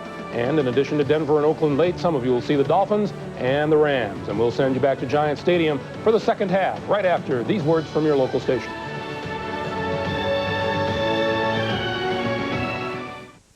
From a distant galaxy came a brave alien commander. Now he's taken human form. And he wants to date an Earth woman. I want to hug her right now. She's not here. Look, I'm going to have to hug somebody. Now he's doing everything he can to get her attention. But can an alien and a human find true love? That's all I was asking for. Catch John Lithgow and Jane Curtin in Third Rock from the Sun. I want to have your baby. Landing soon on NBC Tuesdays. Here at Jim Vreeland Ford, we know that if a write-up on a repair isn't right, chances are the repair won't be either. Hi, I'm Jim Vreeland for Jim Vreeland Ford in Buellton. When you bring your vehicle in for service, it's a quality care standard to carefully assess your needs, then record and verify the information with you. Then our factory-trained technicians perform the service and repairs to your quality care standards. Try Jim Vreeland Ford in Buellton for quality care. Make a change for the better. That's Jim Vreeland Ford in Buellton, the home of Mr. Nobody. Hi, I'm Kimberly Moss, wishing you a very Merry Christmas and all the best through the holiday season. The greatest spectacle in sports. The Olympic Games return to America on NBC.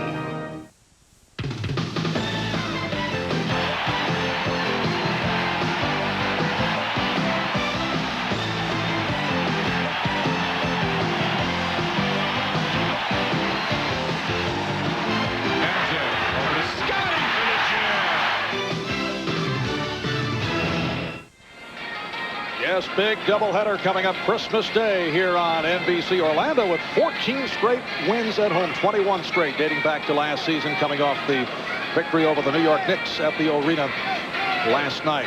Here at Giants Stadium, Giants 17, Chargers 3. And for more on the status of San Diego quarterback Stan Humphries, let's check in with Will McDonough. Will? Yeah, Miles, Stan Humphries won't be back in the second half. However, there is good news. The x-rays on his injured neck are negative.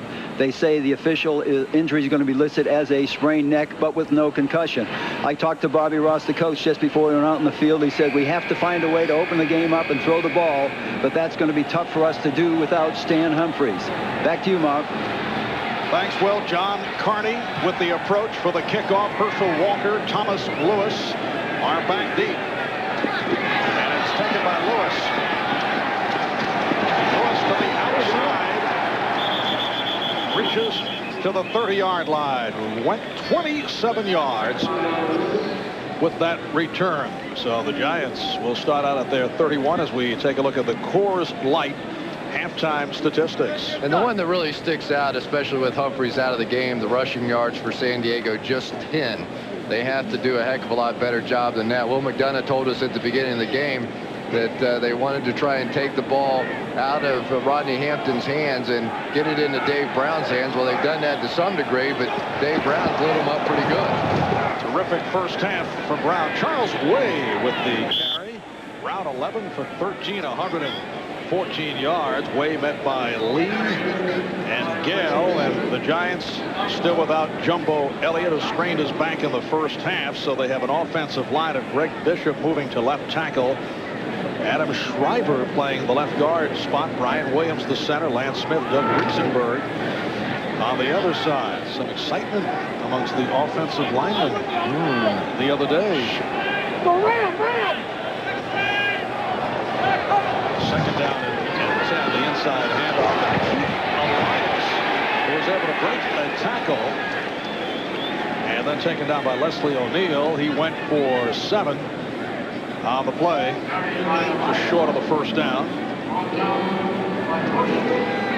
Well, a lot of guys on this Giants team getting a look because of injury or otherwise, and Keith Elias, one of those guys getting an opportunity to show what he can do. They have to try and make some decisions now about this Giants team for next year. It is a third down and 2.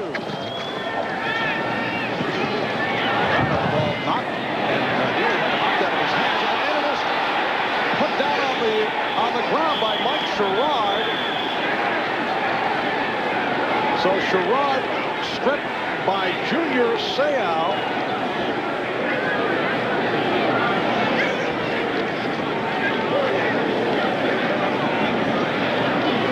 Clever play by Dave Brown. Sherrard with the football.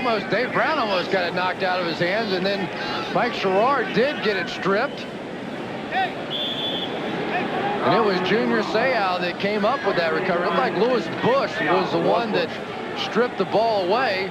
And that's exactly what San Diego had to have to start this second half. The defense has to take over. It was Bush with the strip and Seau on the recovery.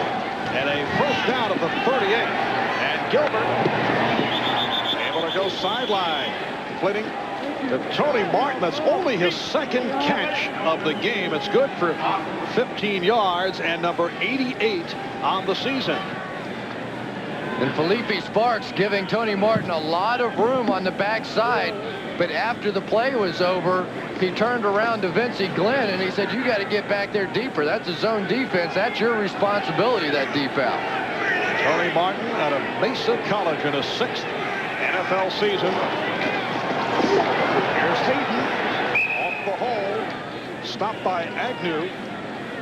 3 minutes gone by in the third quarter, and the Giants are up by the score of 17-3. Hayden with a 3-yard pickup. It'll be a second down and 7 at the 21-yard line. And despite the completion, the Giants still playing the run. They've got Vincey Glenn in there playing an 8-man front. Now Jefferson is flanked to the right. Martin is to the left.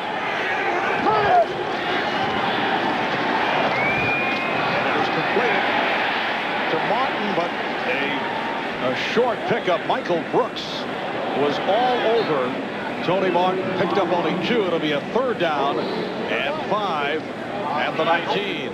And Michael Brooks and Felipe Sparks at the top of Mike Nolan's wish list as far as free agency is concerned. He thinks that they have to have those 2 guys back if they're going to continue defensively. It is a 3rd and 5.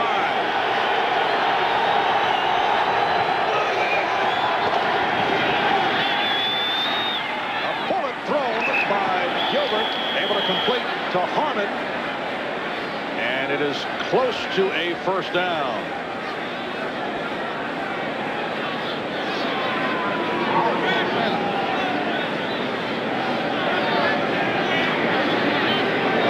Short of a 1st down. It is a 4th and about a yard. Don't even think about this one. You have to go for it in this situation. Down 2 touchdowns. It looked like a great spot for San Diego on the play. I thought initially when Ronnie Harmon made the catch that he had enough for the 1st down, but apparently not. They're going to at least bring the chains out and give him a better look. At first it appeared the officials waved off the measurement. And then they called for the chains, and they were correct in their first evaluation. It is well short of the 1st down. Here's where you really miss a Natron Means being able to send a big 250-pound back on 4th and 1. The play that the Chargers typically like is a quarterback sneak here, but it's usually Stan Humphries doing it.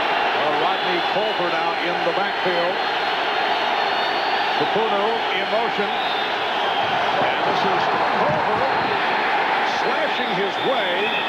The Chargers feel they picked it up. Rodney Culver in his 4th year out of Notre Dame. He goes 5'9", but 225 pounds. And they were looking for the power move, as you mentioned, without a guy like Means, who's still out with the groin pull. It was Culver who was able to pick it up. Big lead block in there by Shannon Mitchell to make just enough room. And San Diego has to get this ball in the end zone. They have to be able to take advantage of the turnover because offensively they're not going to create a lot today. Here's Hayden. Aaron Hayden has been very quiet this afternoon. Jesse Campbell, the strong safety, on the stop. Hayden picked up 5, 8 carries, 27 yards. That's been it for the rookie from Tennessee. And the thing that surprised me so far in this ball game is that San Diego hasn't taken any shots down the field. They're a team that's built around making big plays to their wide receivers and then running the football, but they haven't even taken the shot down the field. 2nd and 5 at the 8.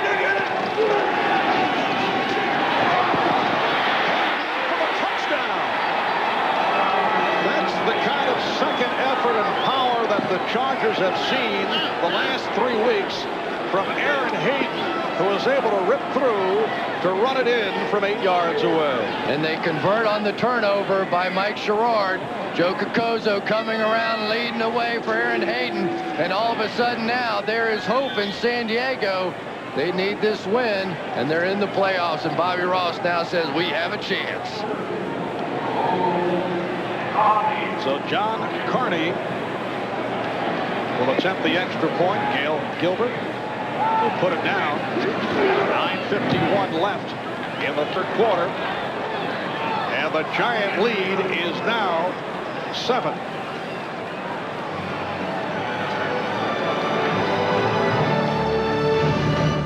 What was that? When was the last time you played in the rain? Let your hair go wild. Fleshed your muscles to the world. Stayed up past your bedtime. When was the last time you really had fun in a car? Riviera by Buick. Go ahead. Express yourself.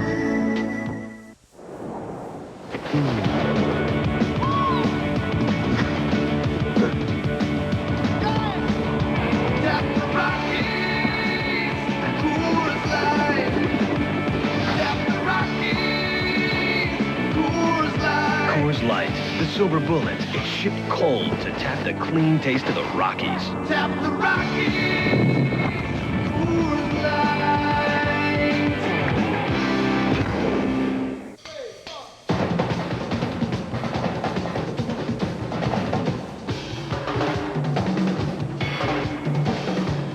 You think in color.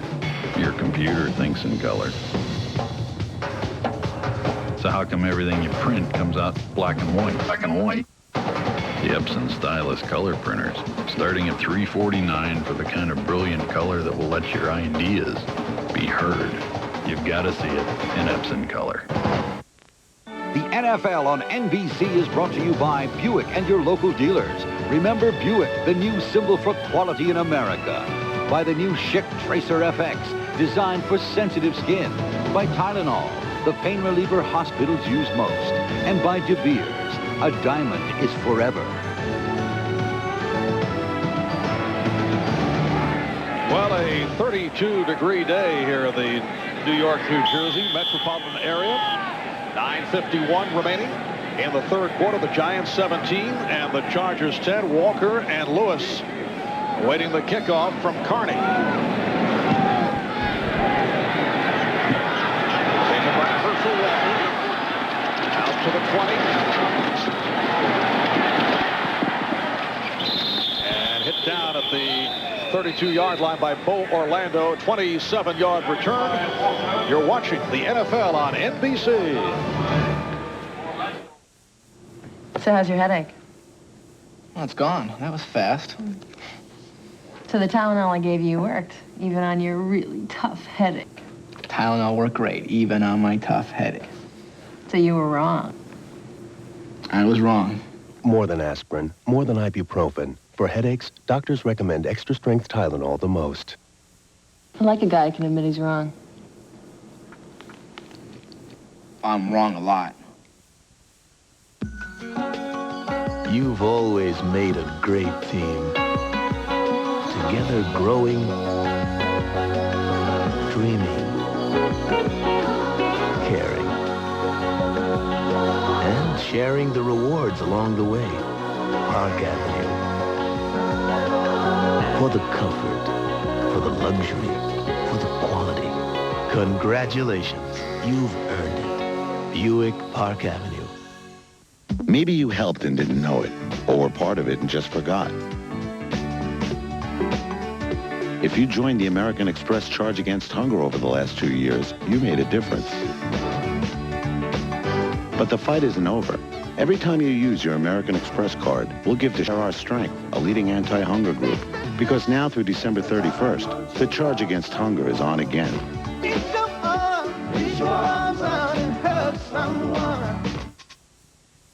Sunday at 12:30 Eastern, the Pittsburgh Steelers battle the Green Bay Packers. Playoff bound, they meet on the frozen tundra of Lambeau Field. Then the Denver Broncos take on the Oakland Raiders, a Wild West matchup with crucial playoff implications or regional action. An NFL on NBC doubleheader Sunday. Well, here is the playoff picture for the San Diego Chargers. If they win, very clearly they are in. If they lose, they need losses by Oakland and Seattle or a loss by the Colts tonight, plus a loss by either Miami or Seattle. That was intended for Sherrod, covered by Hoffer. You can hear the reaction from the crowd looking for the interference call. No call there, and these Giant fans have seen just about enough out of officials and interference calls after last week. No question about it. Should have been pass interference. The fans were right on this one. Second down and 10 at the 32 with 9.5 remaining in the third quarter, and the Giants up by 7. Pierce in motion. Brown off the pump, connecting with the tight end Cross. Shy of the first down. Gale on the tackle. Second catch by Howard Cross. Take the playoff picture one step further. Of course, the Chargers only concerned about a win, but they can also have the home wild card game against Indianapolis if the Chargers win, and Indianapolis, Oakland, and Seattle all win, or Colts win and Oakland loses. Following me, Chris? I got it. Several other possibilities. We'll get to that at a later date. Nice diving catch for the first down by Callaway. You know, it's fun to watch Dave Brown and Chris Callaway work together. Here are two guys that they were on the reserve squad together. They played on the team that had to go out and work against the first string defense, and so they're basically meaningless pitches and catches, and now all of a sudden they find themselves back here beating on Junior Seau's head and making big plays in this game. Giants with a first down at their 46. Hampton hard and picked up just a couple, met by Junior Seau. Well, one guy that's never going to lose any intensity is Junior Seau. The eyes, the look, the emotion, the intensity of the way that he plays. And he has to come up big. He has to be able to shut down Rodney Hampton. I really look at this second half now as just a one-on-one battle. Junior Seau, Rodney Hampton. Seau has to get the job done, get the ball back in the hands of his offense. Making it to the Pro Bowl for a fifth time. Finding Pierce downfield. Pierce beating the coverage of Orlando. It's a 23-yard hookup.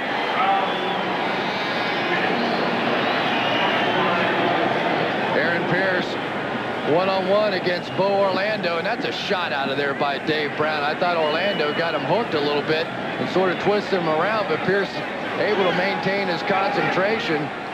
Orlando had him hooked by the back and just had grab of his shoulder and still able to make the catch. It is a first down inside the San Diego 30. Play action. Again, the Chargers not cool, but Brown elusive. And goes incomplete. There goes Slash Brown again. Yes. Rayleigh Johnson had him dead to rights in the backfield, and he did sort of an arm over thing and then saw there's nobody open and had the presence to just dump the football out of there. And that's one of the things that Dan Reeves was talking about. He said the guy's developing. It doesn't matter who the quarterback is. It just takes a little while for them to develop. And Jumbo Elliott was telling us that they used to boo Phil Simms around here, too, for about the first 5 years of his career. But you wonder if Dave Brown has the full confidence of Dan Reeves, who keeps throwing the name Tommy Maddox, who he had at Denver, in there as a potential battle the next season. Although Brown has played well the last few weeks. Arthur Marshall, the intended receiver, covered by Junior Seau. Brown is now 15 for 20, 152 yards, and he's had a splendid day against the Chargers. And Junior Seau, you saw him against the run and now working against the pass. Very athletic guy and able to break on wide receivers. And believe me, as a wide receiver, when you're coming across there and you're going eyeball to eyeball with Junior Seau, you're thinking about what's coming from behind you. It is a 3rd and 10 at the San Diego 29 with just under 7 minutes left in the third quarter. So the movement, flags are tossed, and the contact was made in Brown, and the Giants upset with John Perella. The whistle had blown. Perella kept coming. It wasn't a hard hit, but there was contact. You know, Marv, if the whistle blew, I didn't hear it. And I think the officials here, they may end up blaming John Perella, but they ought to blame themselves. They should have been blowing the whistles. Neutral zone infraction, 58 defense, 5 yards, repeat 3rd down. Now, I thought I heard it, unless I'm hearing things. We're gonna listen to the replay. Let's see.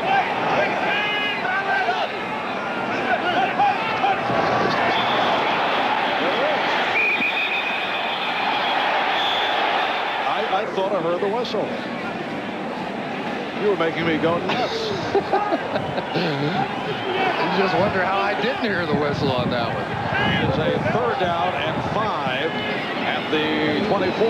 Marshall in motion. And Brown facing the rush.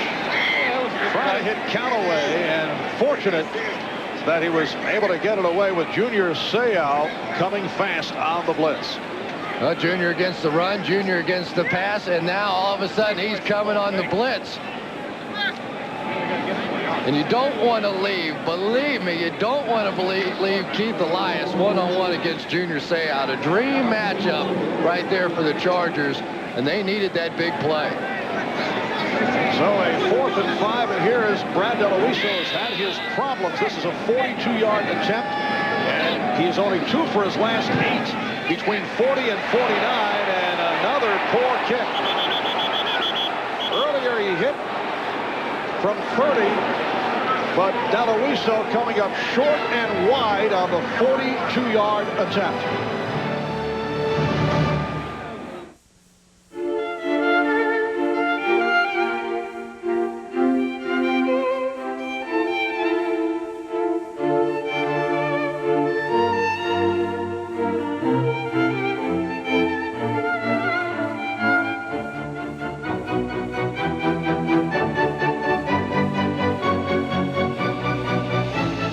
Diamond engagement ring.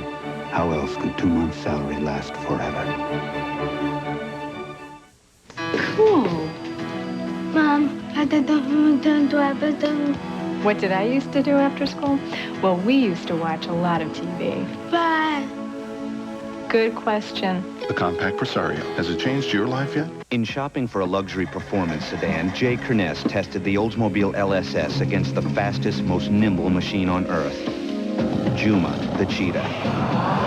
The LSS's sport suspension and traction control attacked the course, as did the Cheetah.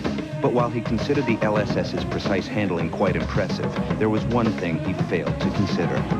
Cheetahs are very sore losers. Will the LSS pass your test? Nice, kitty. Go away. Hey, there are more presents to open. Okay, Dad.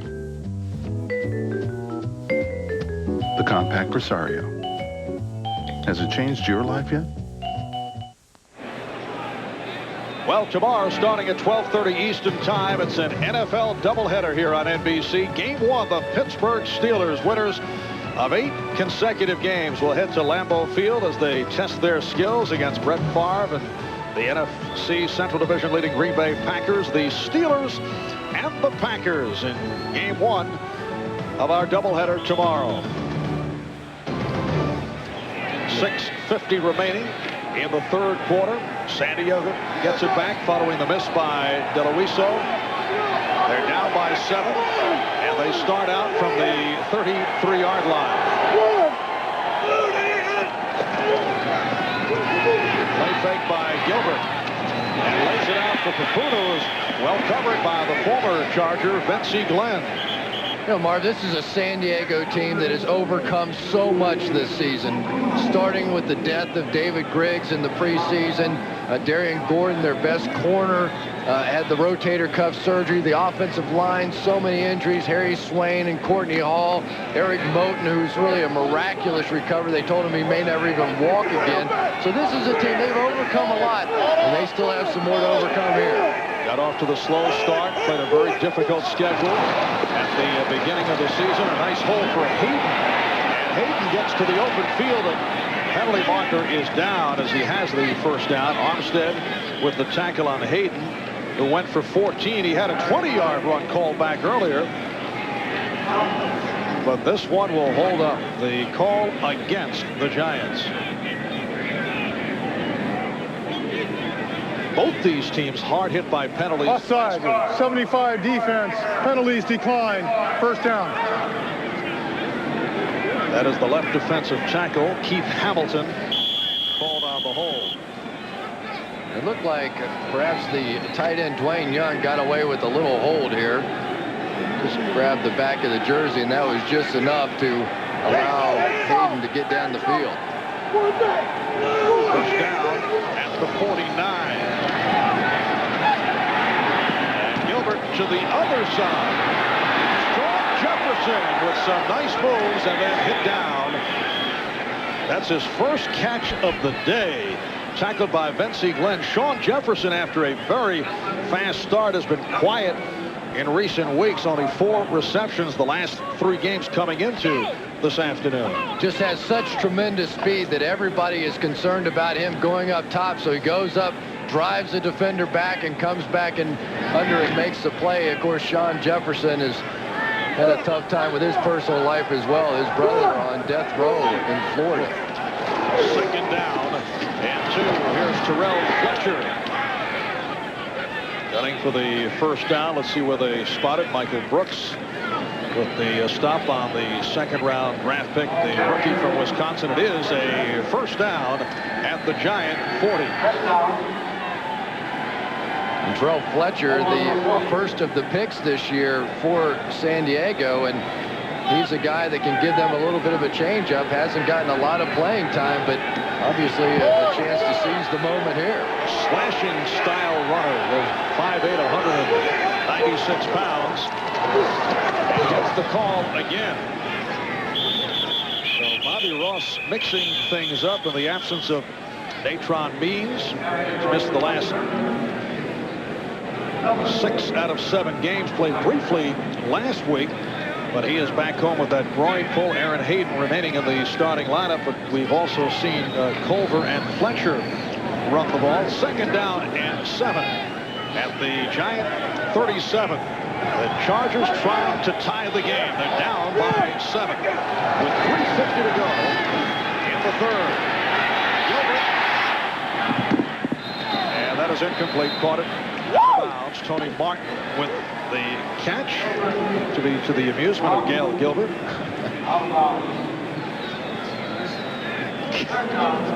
Well, you've got to be entertained in some way.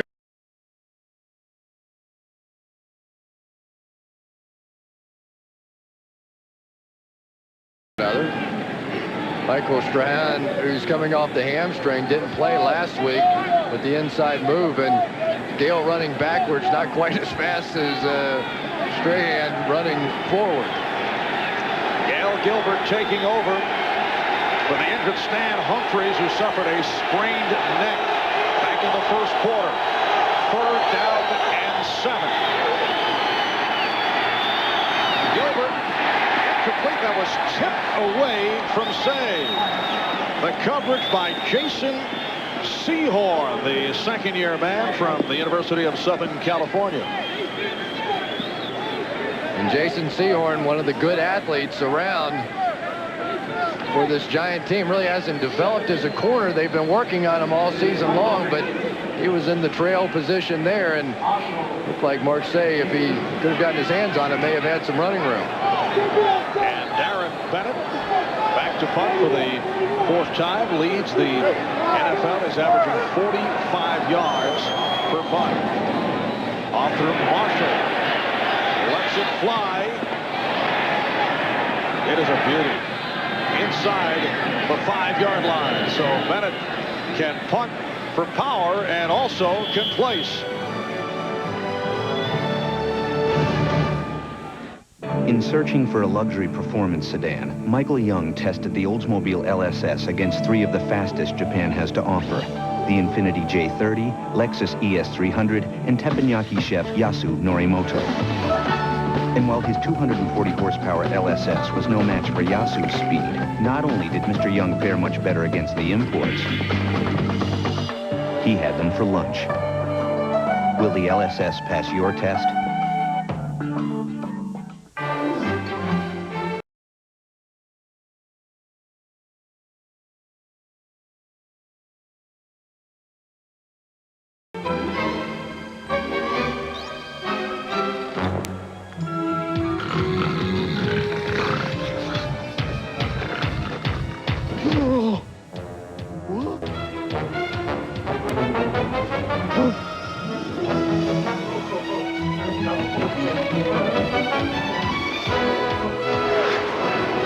Happy holidays from Energizer.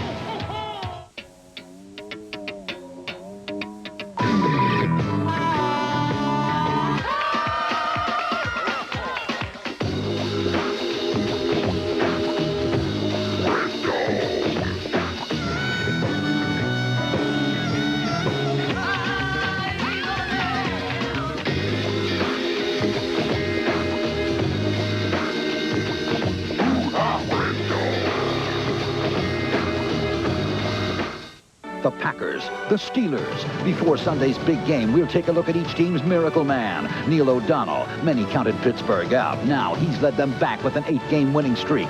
Reggie White, thought to be lost for the season, an amazing recovery has him back on the field. Their stories on the NFL on NBC Sunday at 12:30 Eastern. Well, there's Darren Bennett, a native of Australia who played Australian rules football before being discovered by Bobby Bethard. Here's Darren in action. Nice call. Yeah, he's legendary in the World League of American Football. He played for Amsterdam, and there was a time that a guy was rushing him, and he was going to block the kick. So Darren just lowered his shoulder and wham, and hit him, knocked him down, and then punted the football. So unusual to see a guy succeed after making it through a tryout camp. Giants give it to Wheatley. He is submarine. Willie Clark with the stop on Tyrone Wheatley. I had asked Bobby Ross, did he take Darren Bennett's tryout seriously? He said, well, not at first. In fact, the first snap to Bennett hit him right in the head, according to Bobby. He also pointed out previous events did not influence him to take these tryouts in a serious way. He said when he was a special teams coach in Kansas City, he would regularly receive letters from some guy claiming he could outkick the Chiefs kickers, so they allowed him to attend a tryout. The guy showed up in combat boots. Off the fake, it is Wheatley again. Shows up in combat boots, and then Bobby Ross telling us that he went out and kicked the ball after a big windup, 10 yards. 10 whole yards. And was dismissed. Usually it's not a good sign when the punter shows up in combat boots, though. It's usually your first clue. Giants 3rd and 10 from the 8 with 2.5 remaining in the third quarter. Marv Albert, Chris Collinsworth, Will McDonough working the sideline from Giants Stadium. San Diego Chargers need a win to make the playoffs, or else they'll be looking to help tomorrow and tonight. Brown coming up short, intended for Callaway, covered by Shaw, and now for the first time, Dave Brown and the Giants are hearing some boos. And there's a pressure throw right there that Dave Brown just did not make. You could see just tightness. It's like a guy who leaves a free throw short. Wide open on the outside and just simply didn't get the football there. Once again, the accuracy issue comes up for Dave Brown. Chris attempting to relate to those basketball fans out there. Well, you know, I cross over a little bit. I saw you shooting the free throws a couple of weeks ago. Very, very impressive. Mike Horan from his end zone. Coleman at midfield. And Coleman with the catch. He went at his own man and then was taken down. Corey Whitmer on the tackle. 49-yard punt and an 8-yard return.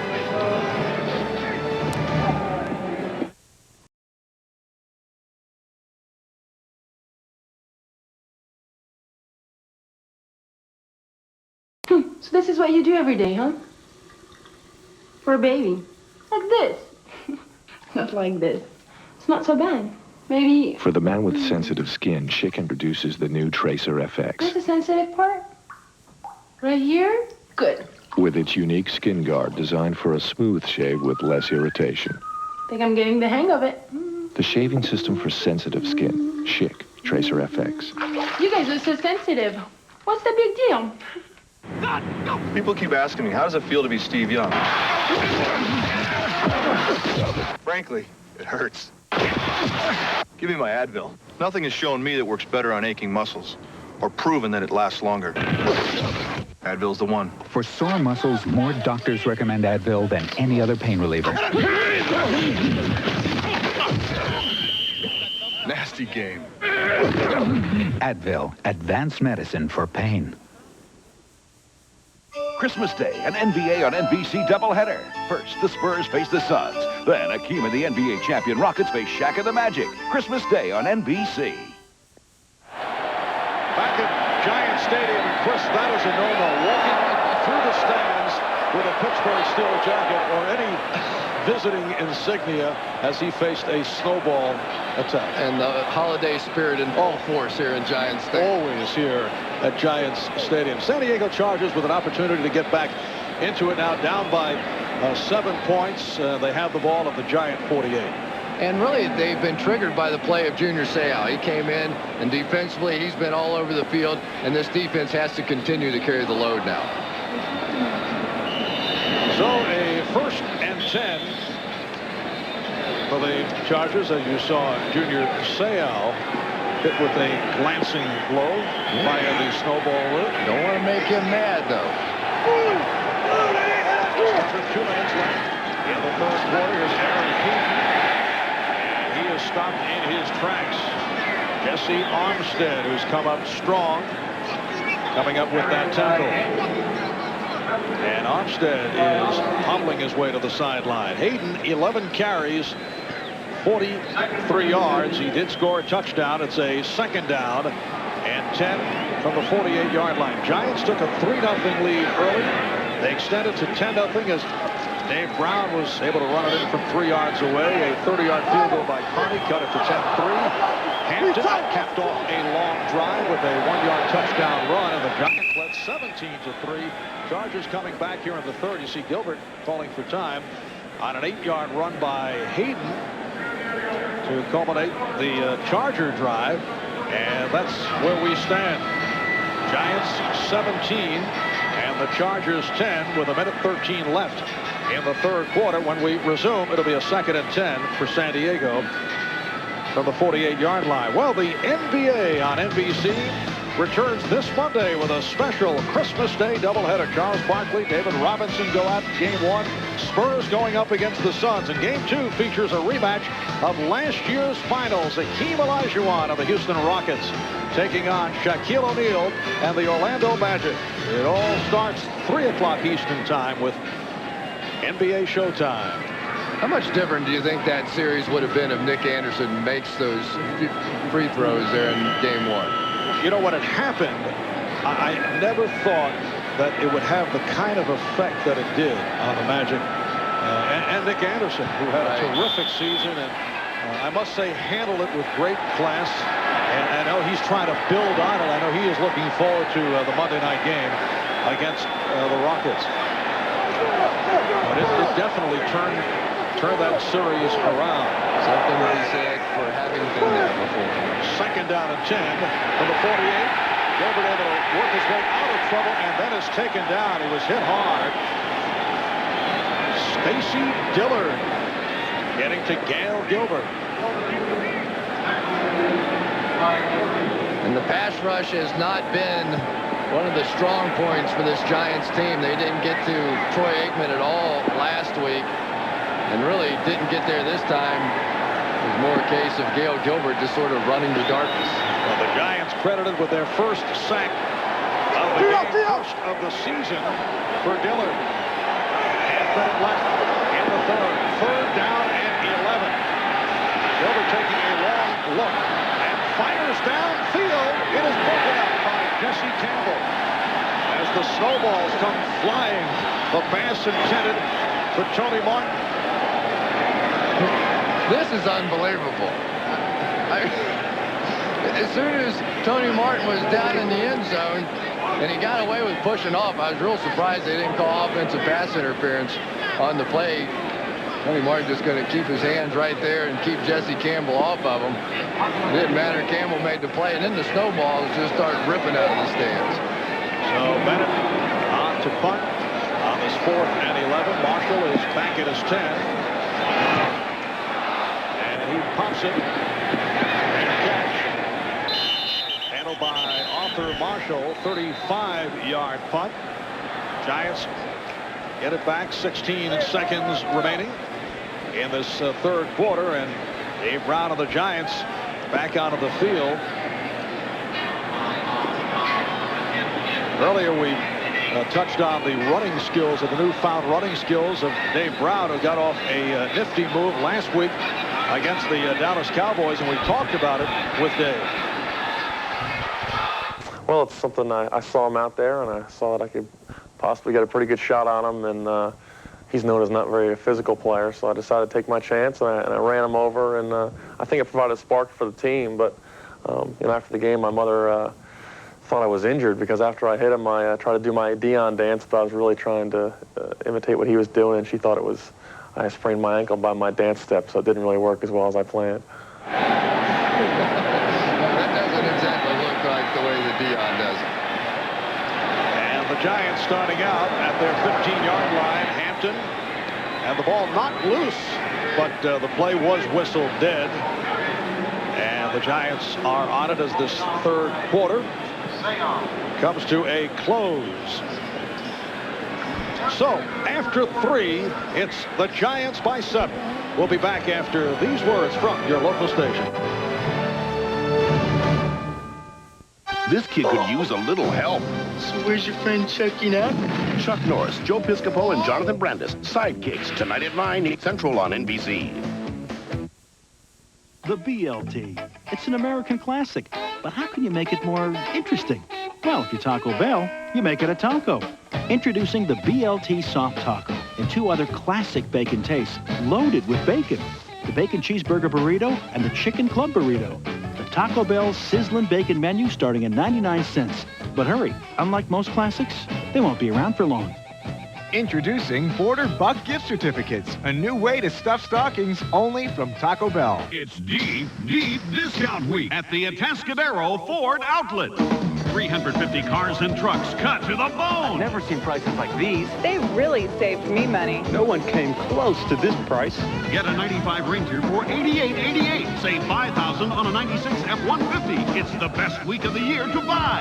Deep, deep discount week. This week at the Atascadero Ford Outlet. If you don't drive here, you can't save here.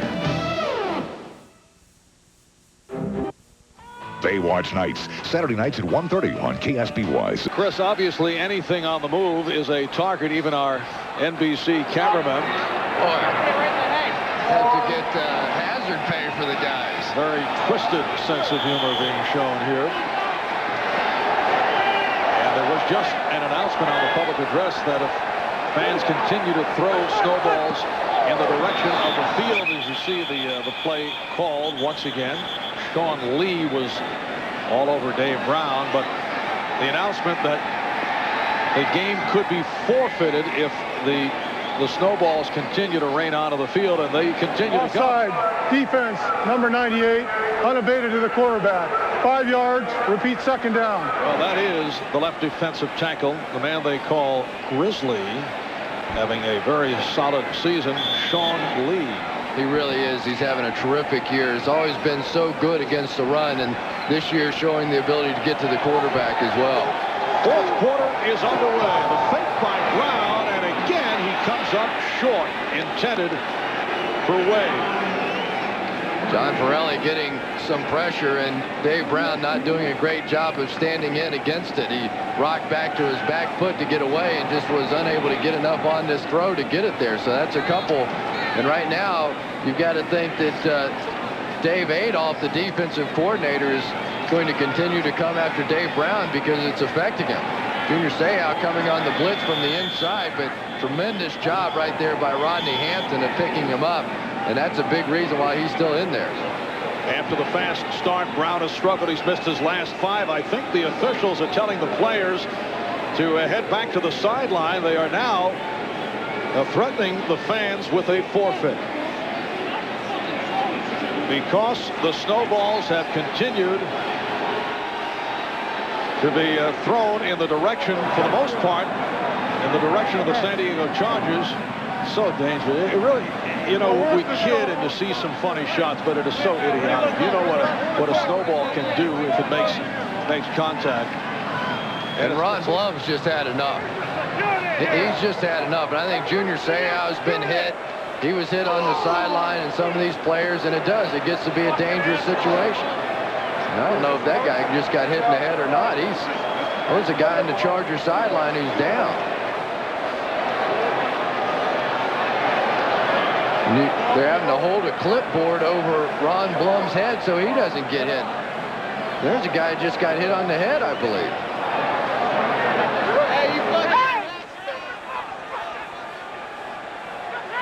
We can only guess that was the result of a hard snowball to the head. And apparently we do have a shot of what took place as you check the right side of your screen.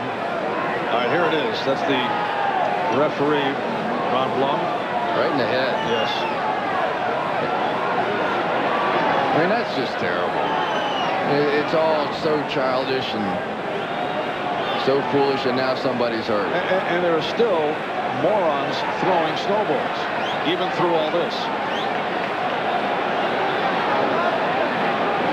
Very ugly scene here at Giant Stadium. And here's an announcement from Bob Shepard on the public address. Ladies and gentlemen, you have been advised and admonished about throwing snowballs. Now we have been informed that unless the referee can see his way clear and the snowballing stops, this game could be forfeited to the San Diego Chargers.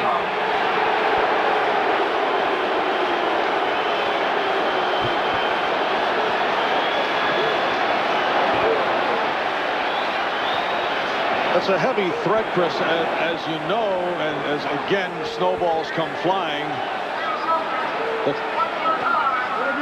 Apparently the security crew has been pulled off the field because they have been a constant target. So there's no security on the field. But the worst part now is that all of a sudden you're almost encouraging people to do it, and you're going to get the guys that's had one too many beers, and of course the tailgating and everything that happens before the game, and they don't care about football. They don't care about the playoff implications of this one. They're out here, and they're just out here to act stupid. But once the threat is made, and you know the officials don't want to come up with a forfeit, particularly in a situation like this. I just don't think they can do it in this game. But what happens if the snowballs continue to come? So it really puts it in a pressure situation. We do resume that pass intended for Sherrod, who has words with Harper. Harper broke it up. And now every time something like that happens, there's going to be more snowballs thrown onto the field.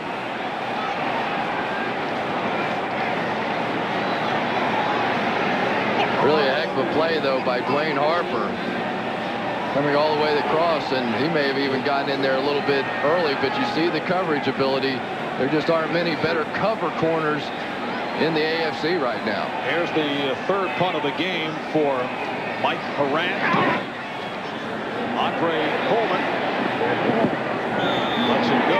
Very pleased, I would think, that he does not have to make the catch as it drifts out of bounds. 36-yard punt.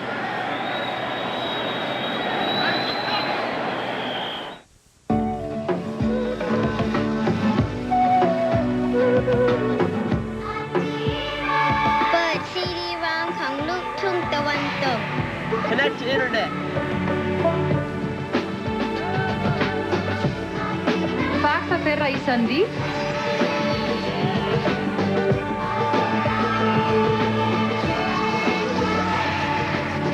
I'm Activa from IBM.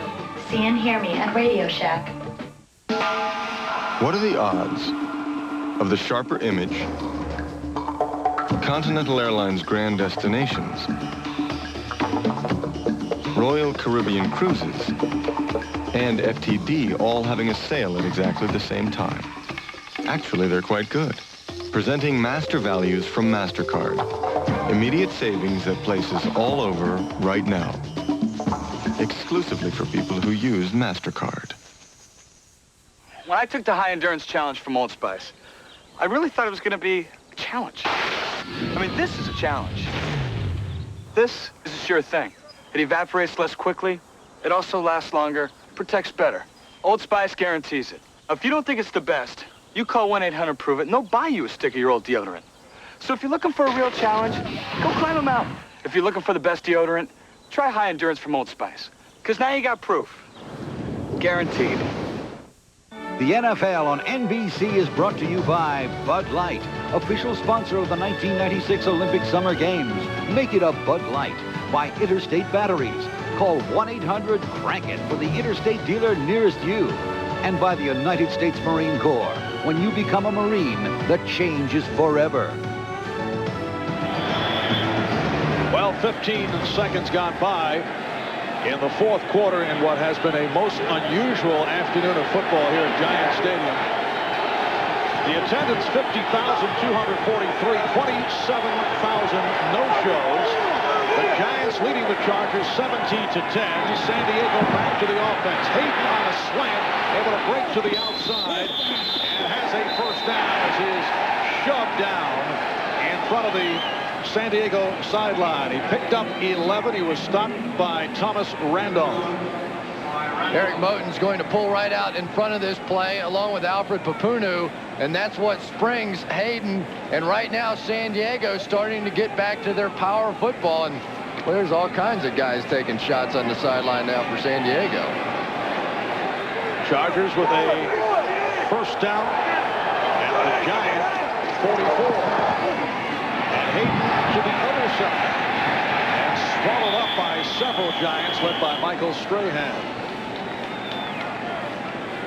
It's hard to keep your focus on the football game when there's so many other things going on around, but this is a very big drive now in the ball game for the San Diego Chargers as they try and lock up a playoff spot, and they're trying to get it done now on the ground. And all of a sudden now it sounds like the crowd is getting their focus back on the game as well, so maybe that's good. 2nd and 10 at the Giant 44. Gilbert with the time. Nice completion right at the marker for Sean Jefferson in front of the right corner, Thomas Randolph. This is the guy we expected to see the Chargers pick on today, Thomas Randolph.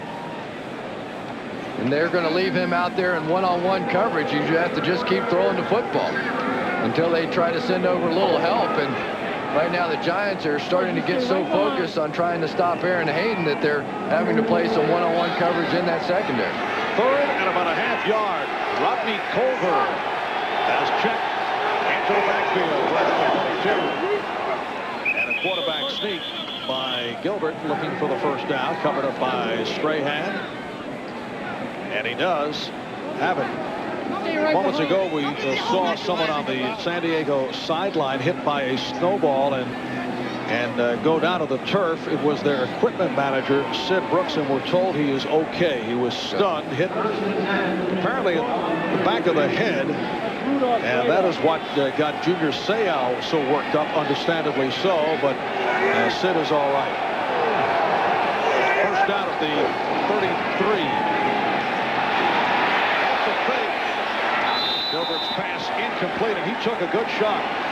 Agnew and Strahan all over Gail Gilbert, who's playing for the injured Stan Humphries. The 3rd-string quarterback is a rookie from Pacific by the name of Craig Wheelahan. And he was holding his chest like he may have just been driven down in the ground at the end of the play. You can pick up, sort of just collapsed his chest, landing on that right shoulder, and sometimes your sternum just gets collapsed down in there, but he's back up and playing. 2nd down and 10 at the Giant 33. Giants lead the Chargers by 7. A completion to Papunu. Bensy Glenn up to make the stop. Picked up 4 to be a 3rd down and 6. And there is Craig Wheelahan, 6th-round draft pick out of the University of Pacific. Big guy, 6'5", 204 pounds. Bobby Ross hopes that all he does is warm up the kicker on the sideline. Yeah. 3rd and 6 at the Giant 29.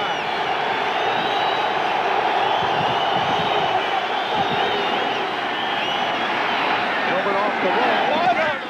Did not have the receiver looking in his direction. Jefferson had his head turned. Well, Jefferson was convinced that Gilbert was going to run the ball, and he turned around to block, and then Gilbert just threw it right in his back. Now on 4th down, they're going to go for it.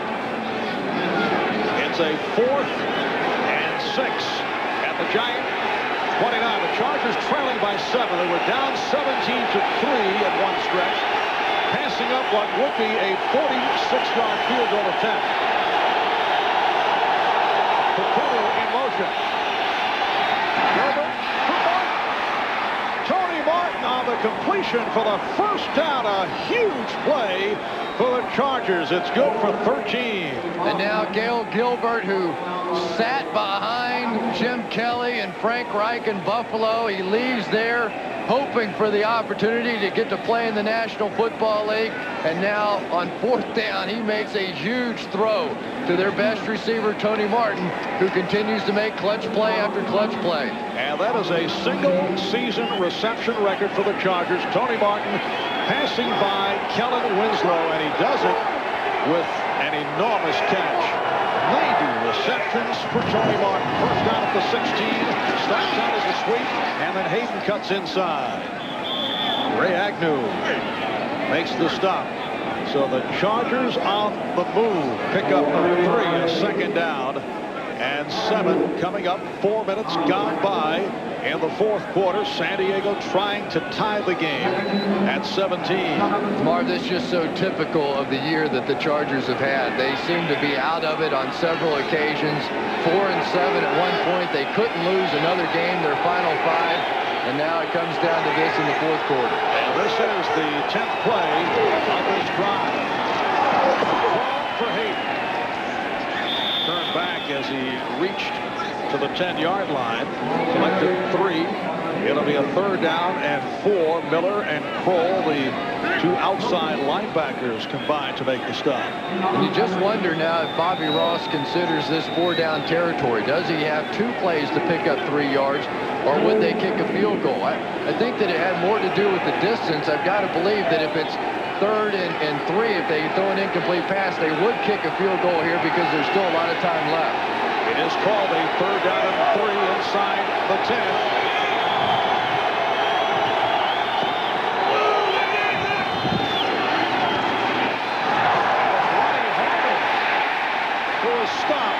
That's his first carry of the day. The ball was not knocked loose, but the play was blown dead. Coleman Rudolph making the tackle on Ronnie Harmon, a native of Queens, all-city player at Bayside High School in Queens. Ronnie, a first-round pick of the Buffalo Bills back in 1986. Played 4 years with Buffalo, signing on the Chargers as a free agent. And a guy who was unhappy with Natron Means, sidelined by injury, that he was not getting the ball more frequently. And apparently the Chargers are going for it on fourth down and a very long one. And they will go for it when we come back. Timeout taken. We've invested billions to help businesses grow and provided billions more to improve homes and finance educations. We developed special insurance to pay for nursing home care and low-cost life insurance for people over 50. Because at Transamerica, we sell life insurance, but our real business is improving your life.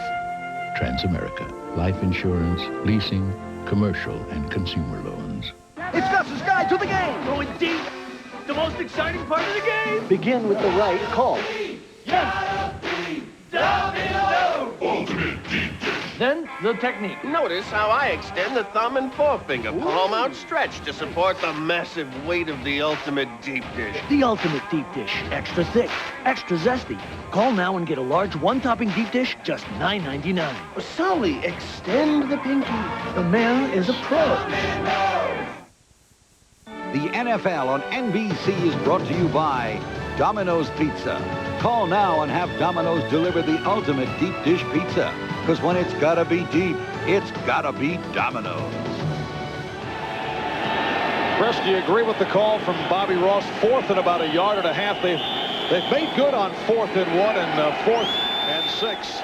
The owner of the Chargers, Alex Spanish, Bobby Beathard, not able to look. Do you agree with the call? No, I would kick the field goal here. But they're going for it. Caputo in motion. They do pick it up with more. They're going for the score. Rodney for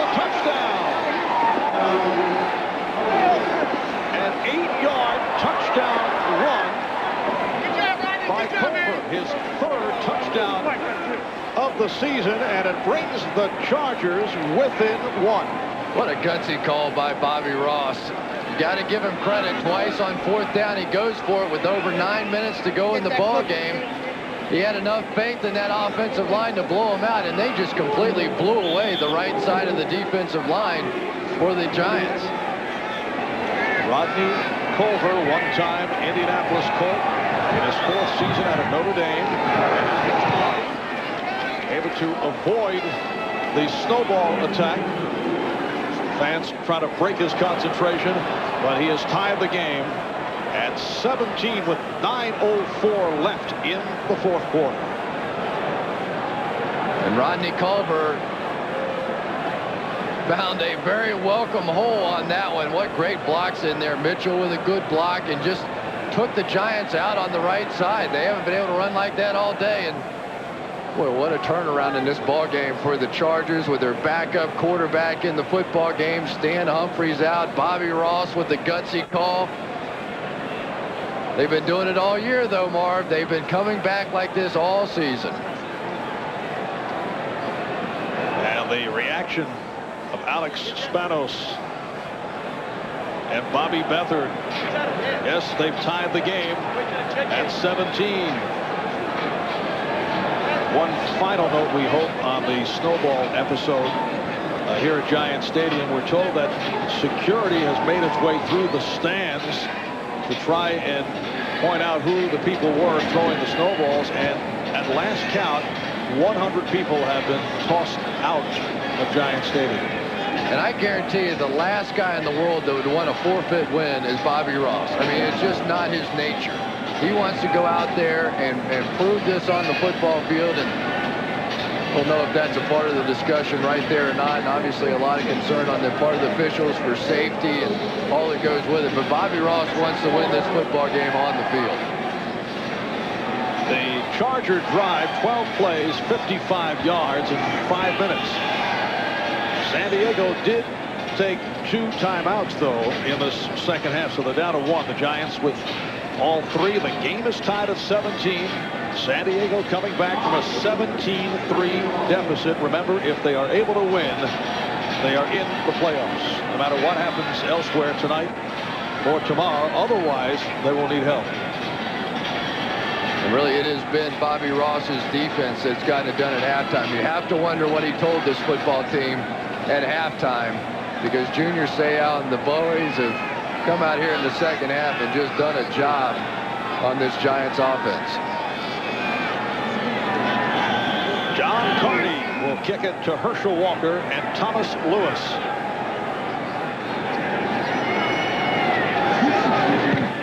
Puts it on the ground, so comes up short range, and it's picked up by Brian Kozlowski. Able to knife his way and then refuses to go down across the 45-yard line. Kozlowski with a 15-yard return. Terrence Shaw involved on the tackle.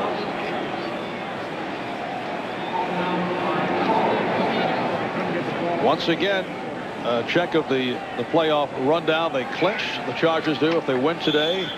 San Diego should lose here. They need Oakland and Seattle to both lose, or Indianapolis to lose, and either Miami or Seattle to lose in their games. First down at the 47. Brown able to float it out to Mike Sherrod. Has a first down. Willie Clark on the coverage. A 13-yard pickup. And the weakness of the San Diego defense is at the cornerback position. Willie Clark, a young man who played at Notre Dame, never really found a position there. They played him all over on the defensive backfield. At running back, kept trying to find a spot, but now he's getting an opportunity. Terrence Shaw, who was the starter there, has just been shell-shocked because they picked on him so much. And they were saying that we'll find out today about Willie Clark. In fact, it's only his second NFL start. Second down and 2. Has a first down. Stopped by Bo Orlando. Running to the strong side behind tight end Howard Cross, and Howard Cross was able to get the pin block on the outside, and that's what sprung Rodney Hampton.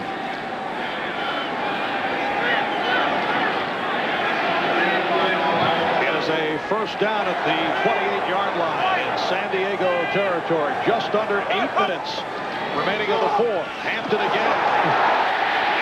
The big hole. Well, last week against the Cowboys, the Giant offensive line blowing people off the ball, and they're doing it right here on this series. Charles Way is going to come in to lead fullback and get a hit on Dennis Gibson. And Dennis Gibson, the hero of the AFC Championship game with that bad ankle, all day long they've been nipping down at his ankles, and he's been unable to step up and make those plays. Second down and 1. Hampton ripping through, getting inside the 10 for another Giant first down. Orlando and Hopper combined to make the stop. An 11-yard advance for Hampton, who's now run for 67 yards. This is the same sort of play that they ran last week against the Cowboys. And again, Dennis Gibson just running himself out of the hole, unable to just step up and make the play. They might want to think about bringing Dwayne Gordon in to replace him. It is a first and goal at the 9. 6:45 remaining. Fourth quarter, the game tied at 17. This time stopped behind the line by Junior Seau. And there's where you can have a guy like Junior Seau. This is a run blitz all the way. They're not coming after the quarterback. They realize that they're going to have to get some pressure up in the backfield, and they rely on Junior Seau to make that happen. They're right there in the middle of the play, and the Giants' blocking scheme was just broken down. There's nobody there to account for Junior Seau. It sets it back to a second and goal at the 12 as we approach 6 minutes left in the fourth quarter. Schwartz in motion. Facing pressure. Sean Gale could go all the way. Sean Gale inside the 20, inside the 10 for the touchdown. Chargers have taken the lead. A 99-yard return by Gale. The Chargers now lead 23-17. What heart being shown by the San Diego Chargers. And Junior Seau, as he has done throughout this second half, has simply taken over the football game. He got the pressure from the outside, and that's what sets it up. Junior's going to come around the top of your screen. Just too much speed. Nobody could get him. He knocks the hand of Dave Brown, and it goes right into the arms of Sean Gale. What a miraculous second half for the Never Say Die Chargers. Sean Gale with his second interception of the season, and no shot for the Giants. The closest to him was the right tackle, Doug Riesenberg, and you knew he was not going to catch Sean Gale. And watch how Junior disguises it. He looked like he was in coverage, still had the speed to get around the top, and he just got enough of Dave Brown's arm to hit that thing up in the air, and Junior knows it. He's still going to go get somebody. The guy never stops. He's just taking over. Now the Chargers were in the process of lining up for the extra point attempt, and it could be that because the snowballs have come flying once again in the direction of the San Diego sideline, that the officials want to talk it over. Earlier they did threaten forfeit. And Marv, this is a different situation now. Now all of a sudden you have the San Diego Chargers with the lead. You just never know. It would have been very difficult to knock the Chargers out of the playoffs with a forfeit, but now with the flip side, I would advise not throwing too many more snowballs. You just don't want to push these officials too far. Chargers just beckon back out of the field. We have 5:44 remaining in the fourth quarter.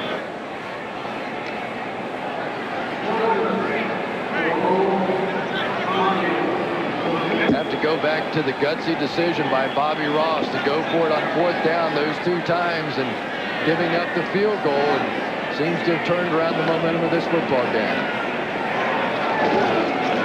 Extra point by John Carney, providing San Diego with a 7-point lead. 2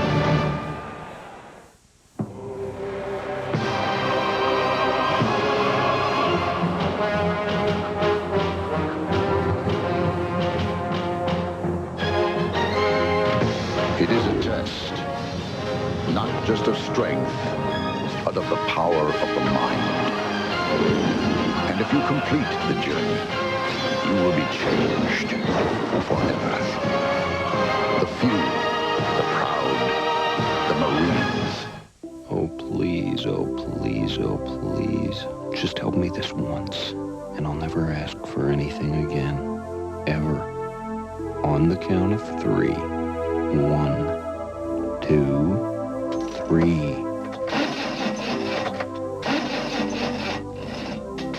Oh. Next time, get a dependable Interstate battery. We check them before you buy them for fresh power. Guaranteed. Are you planning on serving heartburn for the holidays? But, Dad, you love peppers. I love sausage too, but my stomach. Ah, wait till you see the appetizer. Pepsid AC acid controller? Take one little Pepsid AC before dinner, and you can stop heartburn before it even starts. Stop heartburn before it starts? You see, Dad, Pepsid AC controls acid for 9 hours through the night, so you can sleep. Oh. Say, you think we have enough peppers? For the holidays, you can be heartburn-free with Pepsid AC. Christmas Day, a special present from the Peacock. 4 of the NBA's best teams take the floor on NBC. First, Mr. Robinson and the Spurs face Sir Charles and the Suns. Then, a rematch of last year's finals. Hakeem Olajuwon leads 2-time defending NBA champion Houston against Shaq, Penny, and the Magic. A Christmas Day doubleheader on NBC. Back at Giant Stadium, Marv Albert with Chris Collinsworth and what has been a bizarre afternoon of football. The San Diego Chargers now lead the Giants 24-17. We have 5:44 remaining in the fourth quarter. Herschel Walker, Thomas Lewis are back for the kick from John Carney. Handled by Lewis. Out to the 20. Up to the 25. And to the 30-yard line. He goes 23 yards on the return. Again, let's check in with Will McDonough. Will? Okay, Mob and Chris, right? Let's say it's chaos right here on the sidelines right now. You guys have been calling it a snowball fight. This is pure ice. When myself and my producer Bob Gately got here at 10 o'clock this morning, I said to him, there's going to be trouble here today. The stadium authority here did not shovel out the stadium. They just shoveled out the aisle. So when these fans came to the game today, they're sitting and standing in snow. So naturally, when something started to go wrong, they break it up into these ice balls and throw it in the field. I just talked to Sid Brooks, the veteran equipment manager of the San Diego Chargers, an old friend of mine. He got knocked cold on the sideline. He told me he was totally unconscious. He got hit on the bridge of the nose with one of these things. Appropriately enough, when I was talking to him, that's when San Diego intercepted the ball and ran 100 yards to take the lead. These fans here today are nothing. I'll tell you, they're morons in this stadium, and for us to stand down and to put up with this is ridiculous. Back to you, Marv. All right, well, a good point concerning the fact that the snow was shoveled, but it's still there.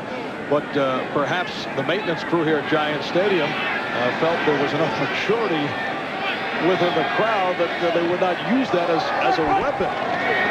It's a second down and 8 following the run by Hampton. Brown in trouble, able to pull away. The ball was stripped, and it's covered up by Louis Bush of San Diego. Leslie O'Neal with the pop on Brown to strip him, and the outside linebacker Louis Bush on the recovery. I think the officials are going to end up calling this game. Excuse me. The Chargers right now are just getting deluged with snowballs. You can see the strip and the fumble and all that's going on. But right now it's a dangerous situation. There are a lot of guys down there on San Diego's sideline that don't have helmets on. You've got equipment guys. You've got various people.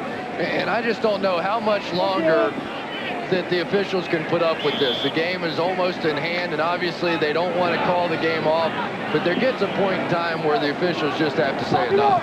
We have been searching through the NFL record books to determine whether another game has ever been forfeited, and apparently there has not been a game forfeited in the history of the National Football League. Here's Hayden to the outside, able to stiff on his way, run out of bounds by Michael Brooks. There have been a couple of games in recent history, both preseason, that were terminated. In 1976, the College All-Star game, the old All-Star game in Chicago, was called due to thunderstorms with the Pittsburgh Steelers in front in that game 24-0. And the 1980 Pro Football Hall of Fame game played in Canton, Ohio was called with 5.5 minutes remaining due to severe thunder and lightning. That game was tied between the Chargers and Packers, a scoreless tie at the time. But no evidence of a forfeit. Hayden finding the hole and has a first down, tackled by Corey Miller. Yeah, it's a good point, though. Things now starting to get ugly on the field as well, though, that Will McDonough brought up, that when you think of a snowball, you think of something that as a kid you make a snowball and it's soft and it doesn't hurt anybody. But this snow's been sitting around here for a couple of days, and it's ice. And I really think it's time, as now we get one up in the booth, I think it's time that we take our cameraman down off the stand, because he's been getting pounded pretty good over there, too. Coming up on 4 minutes remaining in this fourth quarter. First down at the Giant 27-yard line. And again, Hayden. Ray Agnew with the tackle. And a timeout is taken. You're watching the NFL on NBC. Todd and Celia Unger began their voyage together nearly 40 years ago. Today, they embark on retirement as carefree as when they first set out.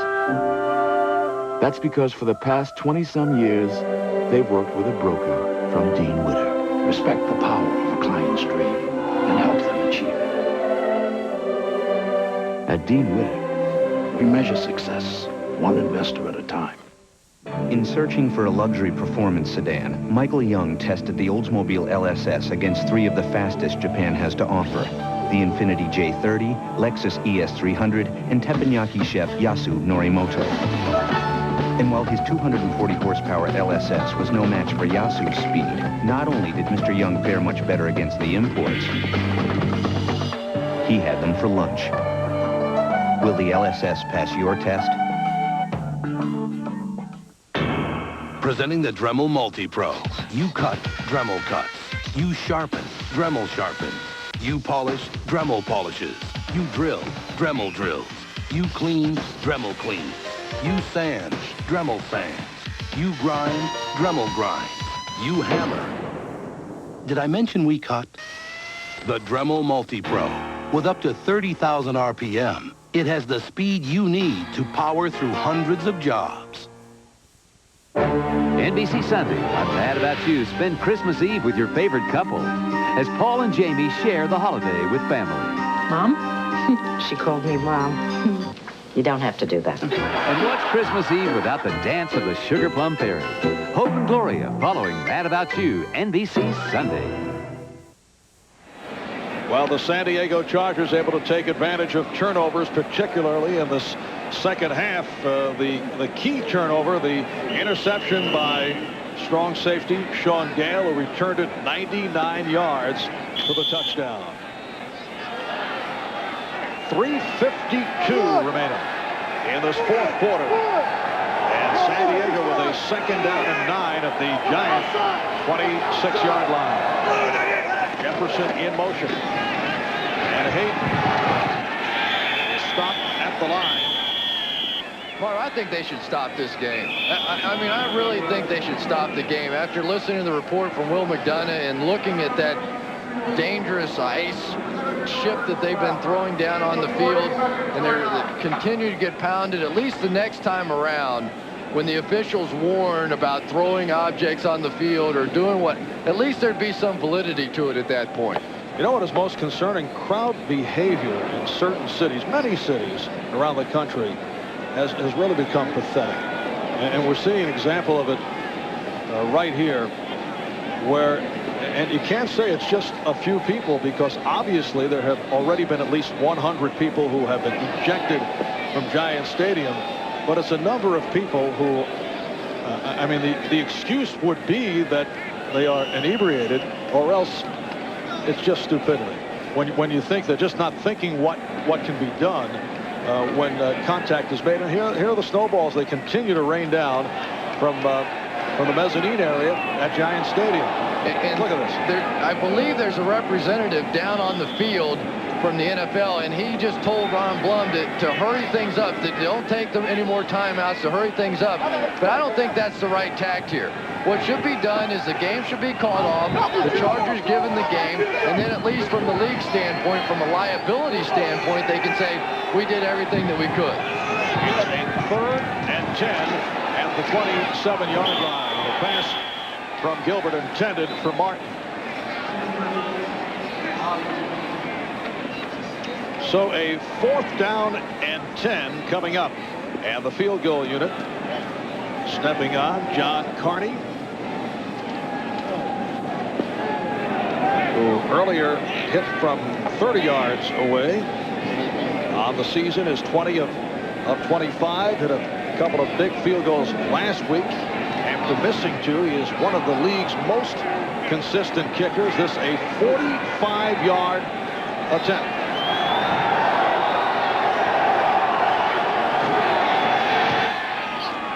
And the kick by Carney is good. A 45-yarder. And the Chargers are going to the playoffs. And what should be a great moment of celebration, it's been a wonderful football game. It's just been ruined by what has been happening in the stands here today. The Chargers go in at the halftime completely down, completely out of it. They fought their way back. It's an amazing story, and yet it's a story that's hard to get excited and to tell because of what's happened here in the stadium. John Carney, a walk-on at Notre Dame. He wound up as the Irish all-time field goal leader, able to connect from 45 yards out. Gets the congratulations from his holder and quarterback Gail Gilbert. And what a job Gail Gilbert has done today to come in after the injury to Stan Humphries, and throughout his career he'd been looking for an opportunity. He came into this game with just horrible numbers on the season, had not thrown a touchdown pass, 4 interceptions, a 36 quarterback rating. The top quarterbacks in the league up somewhere around 100, and yet Gail Gilbert has delivered for the San Diego Chargers today. 11 of 20, 86 yards. Done a nice job. The Chargers have done a good job with play selection. Aaron Hayden, after the slow start, able to get into it. San Diego capitalizing on giant turnovers in the second half, and they now lead 27-17. They were down 17-3. So they have scored 24 unanswered. Walker and Lewis are back. And the return by Thomas Lewis. Gallops his way across the 30, hit down by Rodney Culver, a 21-yard return. And the Giants will start out from their 31-yard line with 3:27 left in the 4th quarter. Dave Brown has gone the other way in the second half. Started quickly, but after 11 of 13 in the completion column, 6 of 13 in the second half. A couple of guys on the sideline now for San Diego. They're throwing snowballs back. I think they've taken enough.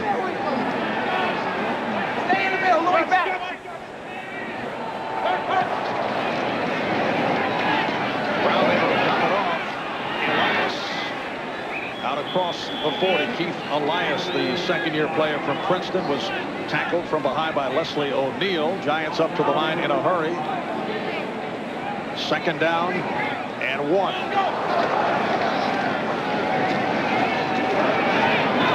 And almost picked off by Seau. The pass intended for the H-back Aaron Pierce. Would have been only fitting for Junior Seau to come up with that interception. He basically put this team on his back in the second half and just dragged them to victory. No question about it. And the thing about Junior Seau is that this is a guy that's healthy at this time of year. Remember last year he had the pinched nerve and all the problems physically. But now at this time of year, he is healthy, and he's showing he's going to be a force in the playoffs. Hey, Chris, he started slowly, had that hamstring at the beginning of the season. Elias has a 1st down with just under 3 minutes to go in this 4th quarter. Orlando on the tackle. And Coach Dan Reeves, who told us yesterday after the Giants' final practice that He does have his 2 years left on the contract, and as he told us, I fully intend to honor that. And as Will McDonough reported earlier, there will be a meeting with Giant management and Dan in about 10 days. Trying to clear the air as to what is going on. There's a float thrown by Brown intended for the Lewis. It'll be a 2nd and 10 at the 46-yard line. The Giants with much maneuvering to do in their offseason, which is just about here. They have 12 unrestricted free agents, some major names on that list, but you can only sign so many as you juggle with the salary cap being what it is. And the question is, who will stay, who will go? And you have to start right at the top with Dave Brown. Do they sacrifice the 2 years of development that they've given him and just go with another free agent who then has to learn your system and go through it all again? He was saying that indeed he thinks he's probably going to be back. The Giants had already made contact with him, and they were going to talk after the season in a couple of weeks. I'd be amazed if he is not re-signed. The tough decision is, as you mentioned earlier, is Rodney Hampton. Right. And Tyrone Wheatley. Yeah, and really it's going to be interesting to see what happens with Dan Reeves. One way or another, all the bickering that's been going on, and not the bickering, but just the public airing of the differences within this organization really has to stop, because from the player standpoint, you look at Tyrone Wheatley and how he must feel when Dan Reeves goes public with the fact that he wanted Rashaan Salam instead of Tyrone Wheatley. And from the player standpoint, it really creates some doubts in your mind about the way the organization and the way that the team is run. You know, is Dan Reeves not playing Wheatley because George Young's the one that drafted him? Herschel Walker hasn't been a factor. Does that have anything to do with the fact that you know, he wasn't in on that decision? And those kinds of doubts from the player standpoint, it's not a positive thing. Chris, the other factor in these days of free agent signing is it has become a recruiting scenario in the NFL. Can the Giants recruit under these type situations with Reeves, unless, as we have been discussing, they clear it all up in a hurry? Brown directing traffic and then fires downfield over the head of Pierce. And again, the Giants are hearing the boos from the crowd with 2:34 remaining in this 4th quarter. San Diego will take over on downs. All right, now the game is definitely over, and now I wonder if the officials might step in here and just say enough. A few moments ago, there was a representative on the field from the NFL, Ron D'Souza, and he basically told Ron Blum just to hurry it up. And apparently they're not. There's D'Souza right there. But I really think that it would be a positive statement from the NFL. If I had my choice in the matter right here, I'd just send the guys into the locker room and say, we're calling this thing off if you fans can't behave any better than this. San Diego on its 46-yard line. Aaron Hayden gets the call. Chad Bratsky on the stop, and we have a flare-up. You know, the thing that's too bad about this, Marv, is that this is something that could have been fixed. I mean, they could have taken all the snow out of here. I don't know how much money or what it would have cost or what could have happened, but it's not like it snowed during the course of the game. That snow didn't have to be there. Well, we're coming up on 2 minutes remaining in the 4th. We'll be right back.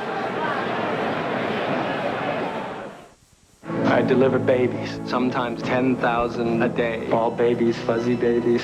You know, when people send their film to be developed, they're like expected parents. They're waiting for their moments, their Kodak moments. And you know, if you think about it, a roll of film is like a bundle of joy. That's why we use the Kodak Color Wash system. Because with Kodak support and their color standards, especially the paper, we can turn out the color prints that people hope for. I mean, it's a great place. We don't just develop pictures. We deliver memories. So I go pick up a pizza. Say I'll be right back. Took my new Pontiac Grand Am. Turned a little errand into an opportunity. Maybe take a little side trip. Pizza's still warm. This new twin-cam engine loves being let loose. The way it turns, hang on little mushrooms. It's nice to put your right foot down and mean it. Uh-oh, she sent someone out to look for me. That's the problem with a hot car like the Grand Am. You end up bringing home cold pizza. We are driving excitement, Pontiac. Sunday at 12:30 Eastern, the Pittsburgh Steelers battle the Green Bay Packers. Playoff bound, they meet on the frozen tundra of Lambeau Field. Then, the Denver Broncos take on the Oakland Raiders, a Wild West matchup with crucial playoff implications, or regional action. An NFL on NBC doubleheader Sunday. Well, we hope you stay with us following the game for a special post-game edition of the NFL on NBC, featuring the selection of the Bob Hope All-America team with Heisman Trophy winner Eddie George of Ohio State. We'll also hear from Mike Ditka on the post-game. I believe he would have some strong thoughts on what has taken place here at Giant Stadium. Yeah, the strange thing is that this is an unusual weekend and that the Jets play here tomorrow. And so there has to be some way, shape, or form. They have to get this thing shined up and fixed up. Sean Gale, who had that great interception return. But, I mean, they're facing the same kind of situation tomorrow if they don't get this snow out of here. Well, I would think they will have learned from what has taken place here as Hayden gets the call. Although the problem would be if it does snow, what do you do, close the stadium? Well, I mean, if it snows, it's a different story. Then obviously there's nothing you could do about it. But in this situation, they could have fixed it. Minute 52 remaining in this fourth quarter. And a look at the AFC picture. San Diego with the win here today at 9-7, 5 straight wins, making it to the playoffs with the victory over the Giants. And if the Colts are able to beat the Patriots this evening, they would make it in with a record of 9-7. And Oakland, of course, is going to have to try and get in the back door here without Jeff Hostetler and Billy Joe Hobart, and Vince Evans haven't really been able to get the job done at the quarterback position for the Raiders. They have been in a tailspin. And on the other side, Seattle, all of a sudden now one of the hottest teams in football. But for a home loss to the Jets, they would have won 7 in a row. San Diego is looking to run out the clock. Hayden on the slant. And a very happy 59th birthday for head coach Bobby Ross. And let's give this Charger team credit. They came in here, they're down 17-3 at the half. Sloppy first half, looked like they were going to be completely out of it. People throwing snowballs at them, the worst of conditions, playing in the cold that they're not used to anyway. Their quarterback gets banged up. He's out of the ball game, going with the backup, and they get the job done. They show the kind of guts that they have the entire season, and they have won 5 games in a row now to get into the playoffs. Remarkable. Time running down. The Giants do not have any timeouts remaining. San Diego has one left, and they take their final timeout with 1:07 remaining in this fourth quarter. For those who may have missed some of the earlier action, let's flash back some of the highlights from today, including the big hit on Stan Humphries, which knocked him out of the game. The early report, a sprained neck. Giants to the early lead. Dave Brown running it in from 3 yards away. Second quarter, 10-0 Giant lead. Chargers able to make it back. Aaron Hayden on an 8-yard touchdown run cut it to 17-10 Giants. And here is Rodney Culver with an 8-yard run to tie the game at 17. And here is the play that turned it around. Sean Gale on the interception, and then goes 99 yards for the touchdown. San Diego taking a 24-17 lead. And as you mentioned, it was the relentless pressure of Junior Seau right throughout this second half that helped turn things around. So the punt down inside the 10-yard line. A penalty marker is thrown. Nobody back for the Giants. They were coming looking to block the punt. Illegal formation, 6 men on the line, offense. Number 24 was lined up in the backfield. And they would prefer not to have to punt this one again because the Giants lined all 11 guys up on the line of scrimmage and just came after Darren Gordon. So with 54 seconds to go in this fourth quarter, they move it back. Officials trying to sort things out, and as they do, as they get set to punt once again, we're going to throw it down to the field to Will McDonough, who has San Diego General Manager Bobby Beathard outside the Charger locker room. We'll hear from Bobby in a moment. Now Arthur Marshall is back. And a beauty from Bennett. Marshall out to the 15. And he is spun around and dropped by Terrence Shaw. Now let's go to Will with Bobby Beathard. Okay, Bobby, you think they should have called this game off today? Well, no, I don't think they should call it off. I think that they should follow up. If they aren't going to follow through with their threat to call a game, don't make the announcement in the first place. But I think that because of the playoff implications, it would have been tough.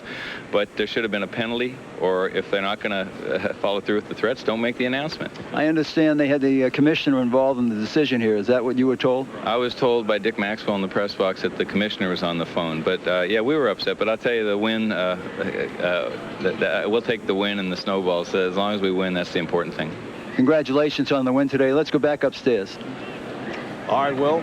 Chris, I can see snowball episode discussions during the offseason at the NFL owners meetings. I have a feeling they'll set a policy on this type of situation as Keith Elias makes the catch in front of Junior Seau. Just a half minute remaining.